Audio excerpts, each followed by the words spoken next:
नारायणं सुरगुरुं जगदेकनाथं भक्तप्रियं सकललोकनमस्कृतं च त्रैगुण्यवर्जितमजं विभवाद्यमीशं वन्दे भवद्भ्यं वरासुरसिद्धवन्द्यं व्यासाय प्रतिमेतिहासरचनोल्लासाय दुर्वादिनां त्रासाय सकराय सत्सुकृतविश्वासाय दोषद्विषये भासाय मनोरम्यतोय सुदृशाय हासाय मासे विनेदासाय अभयदाय मध्वगुरुद्वासाय तुभ्यं नमः। नारायणं नमस्कृत्य नरं चैव नरोत्तमं देवीं सरस्वतीं व्यासं ततो जयमुदीरये।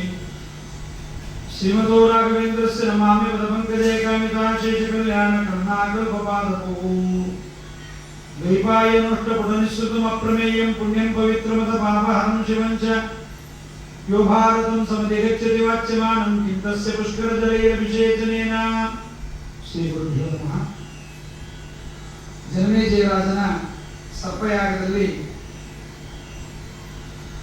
ಸಮಯದ ನಿರ್ಬಂಧವನ್ನು ಮಾಡಿಕೊಂಡು ಸರ್ಪಯಾಗದ ಉಳಿದ ಸಮಯದಲ್ಲಿ ಮಹಾಭಾರತದ ಕಿಲಭಾಗವಾದ ಹರಿವಂಶದ ಶ್ರವಣವನ್ನು ಮಾಡ್ತಾ ಇದ್ದಾರೆ. ಹರಿವಂಶದಲ್ಲಿ ಮೊದಲಿಗೆ ರಾಜರ ವಂಶದ ಕಥೆಗಳನ್ನು ನಿರೂಪಣೆ ಮಾಡ್ತಾ ಇದ್ದಾರೆ. ರಾಜರ ಕಥೆಗಳನ್ನು ನಿರೂಪಣೆ ಮಾಡುವಾಗ ನಿನ್ನೆ ನಾವು ಸೂರ್ಯನ ಮತ್ತು ಅವನ ಸಂತತಿಯ ಕಥೆಯನ್ನು ಕೇಳಿದ್ದೇವೆ. ಹಾಗೆ ವೈವಸ್ವತ ಮನು ಅಂತ ನಾವೇನು ಕೇಳಿದ್ದೇವೆ, ಸೂರ್ಯನ ಮಗ ವೈವಸ್ವತ ಮನು. ಆ ಮನುವಿನ ಮನೆಯಲ್ಲಿ ಮಕ್ಕಳಾಗಲಿಕ್ಕಿಂತ ಮುಂಚೆ ಮಿತ್ರಾವರಣ ಇಷ್ಟಿ ಅಂತ ಒಂದು ಯಜ್ಞವನ್ನು ಮಾಡಿದ್ದಾನೆ. ಆ ಯಜ್ಞವನ್ನು ಮಾಡಿದ ಸಂದರ್ಭದಲ್ಲಿ ವಸಿಷ್ಠರು ಶ್ರೇಷ್ಠವಾದ ಪುರೋಹಿತರಾಗಿದ್ದಾರೆ. ಒಳ್ಳೆಯ ಪುರೋಹಿತರು ಸಿಗೋದು, ಒಳ್ಳೆಯ ಯಜಮಾನ ಸಿಗೋದು ಬಹಳ ಬಹಳ ದುಷ್ಕೃತ, ಸಾಧ್ಯ ಇಲ್ಲ. ಯಜಮಾನ ಒಳ್ಳೆಯವರಿದ್ದರೆ ಪುರೋಹಿತರು ಅಜ್ಞಾನಿಗಳಿರ್ತಾರೆ, ಪುರೋಹಿತರು ಒಳ್ಳೆಯವರಿದ್ದರೆ ಯಜಮಾನ ಅಜ್ಞಾನಿ ಇರ್ತಾನೆ. ಇದು ಸಹಜವಾಗಿ ನಡೆಯತಕ್ಕಂಥದ್ದು. ಹಾಗಾಗಿ ಇಲ್ಲಿ ವಸಿಷ್ಠರು ಪುರೋಹಿತರು, ಯಜಮಾನನಾಗಿ ವೈವಸ್ವತಮನು ವಿವಸ್ವಾನ್ ಎಂಬತಕ್ಕಂಥವನಾಗಿದ್ದಾನೆ. ಆ ಸಂದರ್ಭದಲ್ಲಿ ಯಜ್ಞ ಮುಗಿಯಿತು, ವಸಿಷ್ಠರಿಗೆ ದಕ್ಷಿಣೆಯನ್ನು ಕೊಟ್ಟು ಕಳಿಸಿದ್ದಾರೆ. ಒಂದು ವರ್ಷದ ನಂತರ ಹೆಣ್ಣು ಮಗು ಹುಟ್ಟಿದೆ. ಅದನ್ನು ನೋಡಿ ರಾಜ ಕೇಳಿದ, ಸ್ವಾಮಿ ನಾನು ಗಂಡು ಮಗು ಆಗಬೇಕು ಅಂತ ದಕ್ಷಿಣೆ ಕೊಟ್ಟಿದ್ದೆ, ಹೆಣ್ಣು ಮಗು ಆಯಿತು ಅಂತ. ಆಗಿನ ಕಾಲದಲ್ಲಿ ಹರಿವಂಶ ಆಚಾರ್ಯ ಹೇಳಿದ್ರೆ ಯಾವ್ದಾದ್ರು ಹೋಮ ಮಾಡಿಸಿದ್ರೆ ಗ್ಯಾರಂಟಿ ವಾರಂಟಿ ಇರ್ತಿತ್ತು. ಆಚಾರ್ಯ ಹರಿವಂಶ ಹೇಳಿ ಇಂಥದೇ ಮಗು ಆಗಬೇಕು ಅಂತ ಅದಾಗದೇ ಇದ್ರೆ ಆಚಾರ್ಯ ಕೊಟ್ಟು ಸೇರಿ ಪಂಚೆ ಎಲ್ಲ ರೊಕ್ಕ ವಾಪಸ್ ಕೊಡ್ರಿ ಅಂತ. ಹಾಗಾದ ಮೇಲೆ ಅಲ್ಲೇನಾಗಿದೆ, ವಸಿಷ್ಠರನ್ನು ಬಂದು ಕೇಳಿದ್ದಾನೆ, ಸ್ವಾಮಿ ಗಂಡು ಮಗು ಆಗಬೇಕು ಅಂತ ನಾನು ಕೇಳಿದ್ದೆ, ಹೆಣ್ಣು ಮಗು ಆಯಿತು, ಯಾಕೆ ಹೀಗೆ? ಆಗ ವಸಿಷ್ಠರು ಆಲೋಚನೆ ಮಾಡಿ ನೋಡಿದ್ರು ಯಾಕಾಯಿತು ಅಂತ. ಒಂದೊಂದು ಯಜ್ಞದಲ್ಲಿ ಹೋತೃ, ಉದ್ಗಾತೃ, ಪ್ರಸ್ತಾತೃ ಹೀಗೆಲ್ಲ ಇರ್ತಾರೆ. ಇವತ್ತಿನ ಯಜ್ಞಗಳಲ್ಲಿ ಹೋಮಗಳಲ್ಲಿ ಅದು ಪರಿಚಯ ಇಲ್ಲ. ಯಾರೋ ಇಬ್ಬರು ಒಬ್ಬರು ಕೂತಿರ್ತಾರೆ. ಅಲ್ಲಿ ಹೋತ್ರ ಅಂತ ಇರ್ತಾನಪ್ಪ, ಹೋತ ಅಂತ ಅವನು ಕರೀತಾನೆ, ಇಂತಿಂತ ದೇವತೆಗಳು ಬೇಕು ಅಂತ ಕರೀತಾನೆ. ಕರೆದಾಗ ಆ ದೇವತೆಗಳು ಒಂದು ಅನುಗ್ರಹ ಮಾಡ್ತಾರೆ. ಶ್ರದ್ಧಾದೇವಿ ಎಂಬತಕ್ಕಂಥ ವೈವಸ್ವತನ ಮನುವಿನ ಮಡದಿ ಏನ್ ಮಾಡಿರ್ತಾಳೆ, ಪುರೋಹಿತರನ್ನು ಕರೆದು ಅವಳಿಗೆ ಹೇಳ್ತಾಳೆ, ನನಗೆ ಗಂಡು ಮಕ್ಕಳು ಬೇಡ, ಹೆಣ್ಣು ಮಕ್ಕಳು ಬೇಕು ಅಂತ. ಹೆಣ್ಣು ಮಕ್ಕಳು ಬೇಕು ಅಂತ ಆಕೆ ಏನ್ ಮಾಡ್ತಾಳೆ, ಪುರೋಹಿತರಿಗೆ ತಾನು ಲಂಚ ಕೊಡ್ತಾಳೆ. ಪುರೋಹಿತರಿಗೆ ಪುರಾಣದಾಚಾರ್ಯರಿಗೆ ಲಂಚ ಕೊಡುವ ಕಾಲ ಅವಾಗ ಮಾತ್ರ ಇತ್ತು, ಇವಾಗೆಲ್ಲ ಇಲ್ಲ. ಆಚಾರ್ಯ ನೀವು ಮನೆ ಪುರಾಣ ಹೇಳಬೇಡ್ರಿ, ಅವ್ರು 20,000 ರೂಪಾಯಿ ಕೊಟ್ಟರೆ ನಾವು 30,000 ರೂಪಾಯಿ ಕೊಡ್ತೀವಿ, ನೀವು ಹೋಗ್ಬೇಡ್ರಿ ಅಂತ ಪುರಾಣದಾಚಾರ್ಯ ಹೇಳೋದು ಯಾಕೆ ಸಂತೋಷ ಕಾರಣ ಬಿಡ್ತೀವಿ. ಪುರೋಹಿತರಿಗೂ ಹಾಗೆ. ಆದ್ರೆ ಆಕೆ ದಕ್ಷಿಣೆ ಕೊಟ್ಟು ಹೇಳಿದ್ರಂತ, ಖಂಡಿತವಾಗಿ ಗಂಡು ಮಕ್ಕಳು ಆಗುವುದು ಬೇಡ, ಹೆಣ್ಣು ಮಕ್ಕಳು ಆಗಬೇಕು. ವಸಿಷ್ಠರು ಹೇಳಿದರು, ಇಲ್ಲ ಇದು ನಿನ್ನ ಹೆಂಡತಿ ಹೀಗೆ ಹೇಳಿದ್ರಿಂದ ಹೋತೃ ಅವನ ಅಪಚಾರದಿಂದ ಹೀಗಾಗಿದೆ, ಅದರ ಮುಖ್ಯ ದಕ್ಷಿಣೆ ನಾನೇ ತಗೊಂಡಿದ್ದರಿಂದ ನಾನು ಗಂಡು ಮಗುವನ್ನು ಮಾಡಿಕೊಡ್ತೀನಿ ಅಂತ ಅದೇ ಹೆಣ್ಣನ್ನೇ ಗಂಡನ್ನಾಗಿ ಮಾಡಿಕೊಟ್ಟಿದ್ದಾರೆ. ಅದಕ್ಕೆ ಪುನಃ ನಾಮಕರಣ, ಹೆಣ್ಣಾಗಿದ್ದಾಗ ಇಲ್ಲ ಅಂತ, ಪುನಃ ಗಂಡಾದಾಗ ಅದಕ್ಕೆ ಸುದ್ಯುಮ್ನ ಅಂತ 2 ಬರ್ತ್ ಸರ್ಟಿಫಿಕೇಟ್, ಒಬ್ಬನಿಗೆ 2 ಬರ್ತ್ ಸರ್ಟಿಫಿಕೇಟ್, 2 ಹೆಸರು. ತಾಮಿಲೇತ್ಯವ ಹೋವಾಚ ಮೊದಲು ದಂಡಧರಸ್ತದ. ಹೀಗೆ ಅದನ್ನ ಅಂಶಸ್ಮಿನ್ ಯೋರ್ಜಾತ ದೇವೋಕಿಂ ಕರ್ಮಾಣಿತದ. ಅವನಿಗೆ ಸುದ್ಯುಮ್ನ ಅಂತ ಪುನಃ ಗಂಡಾದಾಗ ನಾಮಕರಣ ಮಾಡಿದ್ದಾರೆ. ಅವನ ಮಿಕ್ಕ ಕಥೆಯನ್ನ ಭಾಗವತ ಹೇಳುತ್ತೆ. ಭಾಗವತ ನಮಸ್ಕಂದದಲ್ಲಿ ಅಲ್ಲಿ ಹೇಳುವಾಗ ಸುದ್ದಿನ ಬೇಟೆಯಾಡಲಿಕ್ಕೆ ಹೋಗಿರ್ತಾನೆ. ಇಲ್ಲೇ ಹೆಣ್ಣಾಗಿದ್ದವಳು ಗಂಡಾಗಿ ಬೇಟೆಯಾಡಲಿಕ್ಕೆ ಹೋದಾಗ ಇಲಾವೃತ ಖಂಡ ಅಂತ ಒಂದು ಜಾಗ, ಇಲಾವೃತ ಖಂಡ, ಜಂಬೂ ಖಂಡ, ಜಂಬೂ ದ್ವೀಪ, ಭರತಖಂಡ ಅಂತ ಹೇಗಿದೆಯೋ ಹಾಗೆ ಅಲ್ಲಿ ರುದ್ರದೇವರು ಅನುಗ್ರಹವನ್ನು ತಾವು ವರವನ್ನು ಕೊಟ್ಟಿದ್ದಾರೆ ಪಾರ್ವತಿ ದೇವಿಗೆ. ನಮ್ಮ ಏಕಾಂತಕ್ಕೆ ಯಾರಾದರೂ ಅಡ್ಡಿಯಾಗಿ ಬಂದ್ರೆ, ಗಂಡಸರು ಬಂದ್ರೆ ಅವರೆಲ್ಲ ಹೆಂಗಸರಾಗಿ ಬಿಡ್ಲಿ ಇಲಾವೃತ ಖಂಡದಲ್ಲಿ. ಆ ಪ್ರಭಾವದಿಂದ ಸುದ್ದಿನ ಅಲ್ಲಿಗೆ ಹೋದಾಗ ಅವನು ಹೆಣ್ಣಾಗಿ ಬಿಡ್ತಾನೆ. ಕೈ ತುಂಬ ಬಳೆ, ತಲೆ ತುಂಬ ಕೂದಲು, ಜಡೆ, ಕೊನೆಗೆ ಅವನ ಗಂಡು ಕುದುರೆಯೂ ಕೂಡ ಹೆಣ್ಣಾಗಿ ಬಿಡುತ್ತೆ. ಇಂತಹ ಪರಿಣಾಮವನ್ನು ನೋಡಿ ಸುದ್ದಿನಿಗೆ ಬಹಳ ಆಶ್ಚರ್ಯವಾಗುತ್ತೆ. ಅವನ ತಪಸ್ಸು ನೋಡಿ ಹೇಗಿದೆ. ನಮಗೇನೋ ತಮಾಷೆ ಕಥೆ ಇದು ಅಂತ ಅನಿಸುತ್ತೆ. ಆದರೆ ಸುದ್ದಿನ ವಸಿಷ್ಠರ ಸ್ಮರಣೆ ಮಾಡಿದ ಕೂಡಲೇ ಬರ್ತಾರೆ ವಸಿಷ್ಠರು. ಸ್ವಾಮಿ ಹೀಗಾಗಿದೆ, ನಾನು ಮತ್ತೆ ಹೆಣ್ಣಾಗಿ ಬಿಟ್ಟಿದ್ದೀನಿ, ನಾನೇನು ಮಾಡಲಿ ಅಂತ ಕೇಳ್ತಾನೆ. ಇಲ್ಲ ರುದ್ರದೇವರನ್ನ ಕೇಳೋಣ ಅಂತ ರುದ್ರದೇವರ ಬಳಿಗೆ ಹೋಗ್ತಾರೆ ವಸಿಷ್ಠರು. ಸ್ವಾಮಿ ಅನುಗ್ರಹ ಮಾಡ್ರಿ, ಅವನು ಮತ್ತೆ ಹೆಣ್ಣಾಗಿ ಬಿಟ್ಟಿದ್ದಾನೆ, ಗಂಡಾಗಿ ಅನುಗ್ರಹ ಮಾಡ್ರಿ ಅಂತ. ಆಗ ನಮ್ಮ ರುದ್ರದೇವರು ಹೇಳ್ತಾರೆ, ಸಾಧ್ಯ ಇಲ್ಲ, ನಾನು ಪಾರ್ವತಿ ದೇವಿಗೆ ವರರೂಪವಾಗಿ ಶಾಪವನ್ನು ಕೊಟ್ಟಿದ್ದೇನೆ, ಯಾರು ಬರಬಾರದು ಅಂತ. ಇವನಿಗೆ ಬಂದಿದ್ದಾದ್ರಿಂದ ನಿಮ್ಮನ್ನು ಬಿಡ್ಲಿಕ್ಕಾಗಲ್ಲ, ಶಾಪವನ್ನು ತೆಗಿಲಿಕ್ಕಾಗಲ್ಲ. ಮಾಸಮೇಕಂ ಪುಮಾನ್ ಸ್ತ್ರೀ ಅಂತ, ಒಂದು ತಿಂಗಳು ಗಂಡಸು, ಒಂದು ತಿಂಗಳು ಹೆಣ್ಣಾಗಿ ಮಾಡ್ತೀವಿ. ಅದೊಂದು ತಿಂಗಳು ಚಾಪೆ, ತಟ್ಟೆ, ತಮಗೆ ಹಿಡ್ಕೊಂಡು ಕೂಡ್ತಿದ್ದು, ಒಂದು ತಿಂಗಳು ಶಸ್ತ್ರಾಸ್ತ್ರ ಹಿಡ್ಕೊಂಡು ಇದ್ದಕ್ಕೆ ಹೋಗ್ತಿದ್ದಾರೆ. ಇವನು ಹೆಣ್ಣಾದಾಗ ಚಂದ್ರನ ಮಗ ಅಂದ್ರೆ ಬೃಹಸ್ಪತ್ಯಾಚಾರ ಮಗ ಅಂತಲೇ ಅವನಿಗೆ ಹೆಸರು. ಬುಧ ಅಂತ ಅವನ ಹೆಸರು. ನಿನ್ನೆ ಕೇಳಿದ್ವಲ್ಲ, ಭಿಕ್ಷಕ್ಕೆ ಬಂದಿದ್ದ ಬುಧ. ಆ ಬುಧ ಬಂದು ಇಲೆಯನ್ನ ಮದುವೆ ಆಗುತ್ತಾನೆ. ಬುಧ ಬಂದು ಇಲೆಯನ್ನು ಮದುವೆ ಆದಾಗ ಅವರಿಬ್ಬರಿಂದ ಹುಟ್ಟಿದವರೇ ಪುರೂರವ ಅನ್ನತಕ್ಕಂಥ ಒಬ್ಬ ರಾಜ. ಆ ಪುರೂರವ ರಾಜನ ವಂಶ ಮುಂದೆ ಬೆಳೀತಕ್ಕಂಥದ್ದಾಗತ್ತೆ. ಆ ಪುರೂರವ ಹೇಗಿದ್ದ ಅಂದ್ರೆ ಅವನ ರೂಪ, ಲಾವಣ್ಯ, ಅವನ ರೀತಿ ನೀತಿಗಳನ್ನು ನೋಡಿ ದೇವಲೋಕದ ಅಪ್ಸರಾಸ್ತ್ರೀ ದೇವಲೋಕದಲ್ಲಿ ಒಂದು ವರ್ಷ ರಜಾ ಹಾಕಿ ಕೆಳಗೆ ಬರ್ತಾರೆ ಇವನ ಜೊತೆಗೆ ಸಂಪರ್ಕ ಮಾಡಬೇಕು ಅಂತ. ಆ ರೂಪ ಲಾವಣ್ಯ ಸಾಮಾನ್ಯವಾಗಿ ಪುರಾಣಗಳಲ್ಲಿ ಹೆಂಗಸರ ರೂಪ ಲಾವಣ್ಯ ಹೇಳ್ತಾರಾಗ್ಲಿ, ಗಂಡಸರ ಸಾಹಸವನ್ನು ಹೇಳ್ತಾರೆ. ಆದ್ರೆ ಇವನ ರೂಪ ಲಾವಣ್ಯಗಳು, ಸಾಹಸವನ್ನು ನೋಡಿ ಪುರೂರವನ ಬಳಿಗೆ ಊರ್ವಶಿ ಬರ್ತಾಳೆ. ಊರ್ವಶಿ ಬೇರೆ ಯಾರಲ್ಲ, ನಾರಾಯಣನ ಮಗಳು. ಊರು ಅಂದರೆ ತೊಡೆ, ಅಲ್ಲಿಂದ ಬಂದವಳು, ನಾರಾಯಣನ ತೊಡೆಯಿಂದ ಬಂದವಳಾದ್ರಿಂದ ಅವಳು ಊರ್ವಶಿ. ಅಪ್ಸರಾಸ್ತ್ರೀಯರಲ್ಲಿ ಬಹಳ ಉತ್ತಮಳಾಗಿರ್ತಕ್ಕಂಥವಳು. ಆ ಪುರೂರವನಿಗೆ ಮುಂದೆ ಮಕ್ಕಳಾಗ್ತಾರೆ, ಉತ್ಕಲ, ಗಯ ಅಂತಕ್ಕಂಥ ಮಕ್ಕಳಾಗ್ತಾರೆ. ಹೀಗೆ ಆ ವಂಶ ಬೆಳೀತಕ್ಕಂಥದ್ದಾಗತ್ತೆ. ಆ ವಂಶದಲ್ಲಿ ಬಂದಿರತಕ್ಕಂಥ ನಾಭಾಗ ಅಂತ ಒಬ್ಬ ರಾಜ. ಆ ನಾಭಾಗ ಅಂದ್ರೆ ನಿಮ್ಮ ಇಂಗ್ಲಿಷ್ ನೋ ಬಂದದ್ದು ನಮ್ಮ ನಾ, ನಮ್ಮಲ್ಲಿ ನಾ ಅಂತ ಇದ್ವಿ, ಅದನ್ನ ಹೇಳಿಕ್ಕಾಗಲ್ಲ, ನೋ ಅಂತ ಮಾಡ್ಕೊಂಡಿರೋದು. ನಾಭಾಗ ಅಂದ್ರೆ ನೋ ಭಾಗ. ಅವನಿಗೆ ಏನು ಮಾಡ್ತಾರೆ, ಮನೆಯಲ್ಲೆಲ್ಲ ಆಸ್ತಿ ಹಂಚುವಾಗ ಅವನಿಗೆ ಏನು ಆಸಕ್ತನಾಗಿರೋದಿಲ್ಲ, ಬಹಳ ವಿರಕ್ತನಾಗಿರ್ತಾನೆ. ಎಲ್ಲರಲ್ಲೂ ವಿರಕ್ತಿ. ಊಟಕ್ಕೆ ಬರ್ತೀನೋ ಮಾಡಿದ್ರೆ ಬಿಡು, ಮೊಬೈಲ್ ನೋಡ್ತೀನೋ ಬ್ಯಾಡ ಬಿಡು, ಮೊಬೈಲ್ ನೋಡ್ತೀನೋ ಅಂದ್ರೆ ಬ್ಯಾಡ ಬಿಡು, ಇನ್ನೇನು ಹೇಳ್ಬೇಕು ಅವನಿಗೆ. ಅವನ ಮೊಬೈಲ್ ಅವ್ನು ನೋಡ್ತಿರೋದಿಲ್ಲ. ಅವ್ರು ನೋಡೋರಪ್ಪ ಅವನಿಗೆ ರಾಜ್ಯದ ವಿಭಾಗವನ್ನು ಮಾಡಿಕೊಡೋದಿಲ್ಲ. ಮಾಡಿಕೊಡದೇ ಇದ್ದಾಗ ನಾಭಾಗ ಮಾಡ್ತಾನೆ. ನಂಗೆ ಯಾಕೆ ಕೊಡಲಿಲ್ಲ, ನೀನು ವಿರಕ್ತನಾಗಿರ್ತೀನಿ, ನಾನು ವಿರಕ್ತನಾಗಿದ್ದರೆ ದಾನ ಧರ್ಮ ಮಾಡ್ತೀನಿ, ನಂಗೆ ಕೊಡು. ಇಲ್ಲ ಮಾಡಾಗೋಯ್ತು, ವಿಭಾಗ ಮಾಡಾಗೋಯ್ತು, ಇನ್ನಿಲ್ಲ. ಒಂದು ದೇವತೆಗಳ, ಒಂದು ಋಷಿಗಳ ಯಜ್ಞ ನಡೀತಾ ಇದೆ. ಆ 6ನೇ ದಿವಸದ ವೈಶ್ವದೇವ ಮಂತ್ರಗಳನ್ನು ಅವರು ಮರೆತು ಬಿಡುತ್ತಾರೆ. ಆ ಮಂತ್ರವನ್ನು ನೀನು ಜ್ಞಾಪಿಸಿಕೊಡು, ನಿನಗೆ ಬೇಕಾದಷ್ಟು ಸಂಪತ್ತು ಬರುತ್ತೆ. ನಾಭಾಗ ಬರ್ತಾನೆ, ಆ ಋಷಿಗಳ ಯಜ್ಞಕ್ಕೆ ಬರ್ತಾನೆ. ಅವರು ತಂದೆ ಹೇಳಿದಂತೆ 6ನೇ ದಿವಸದ ವೈಶ್ವದೇವ ಮಂತ್ರಗಳನ್ನು ಮರೆತಾಗ ಅದನ್ನು ಜ್ಞಾಪಿಸಿಕೊಡ್ತಾನೆ. ಎಷ್ಟು ಕೊಡಬಹುದು, ಪುರೋಹಿತರ ದಕ್ಷಿಣೆಯಿಂದ ಎಷ್ಟು ಬರುತ್ತೆ?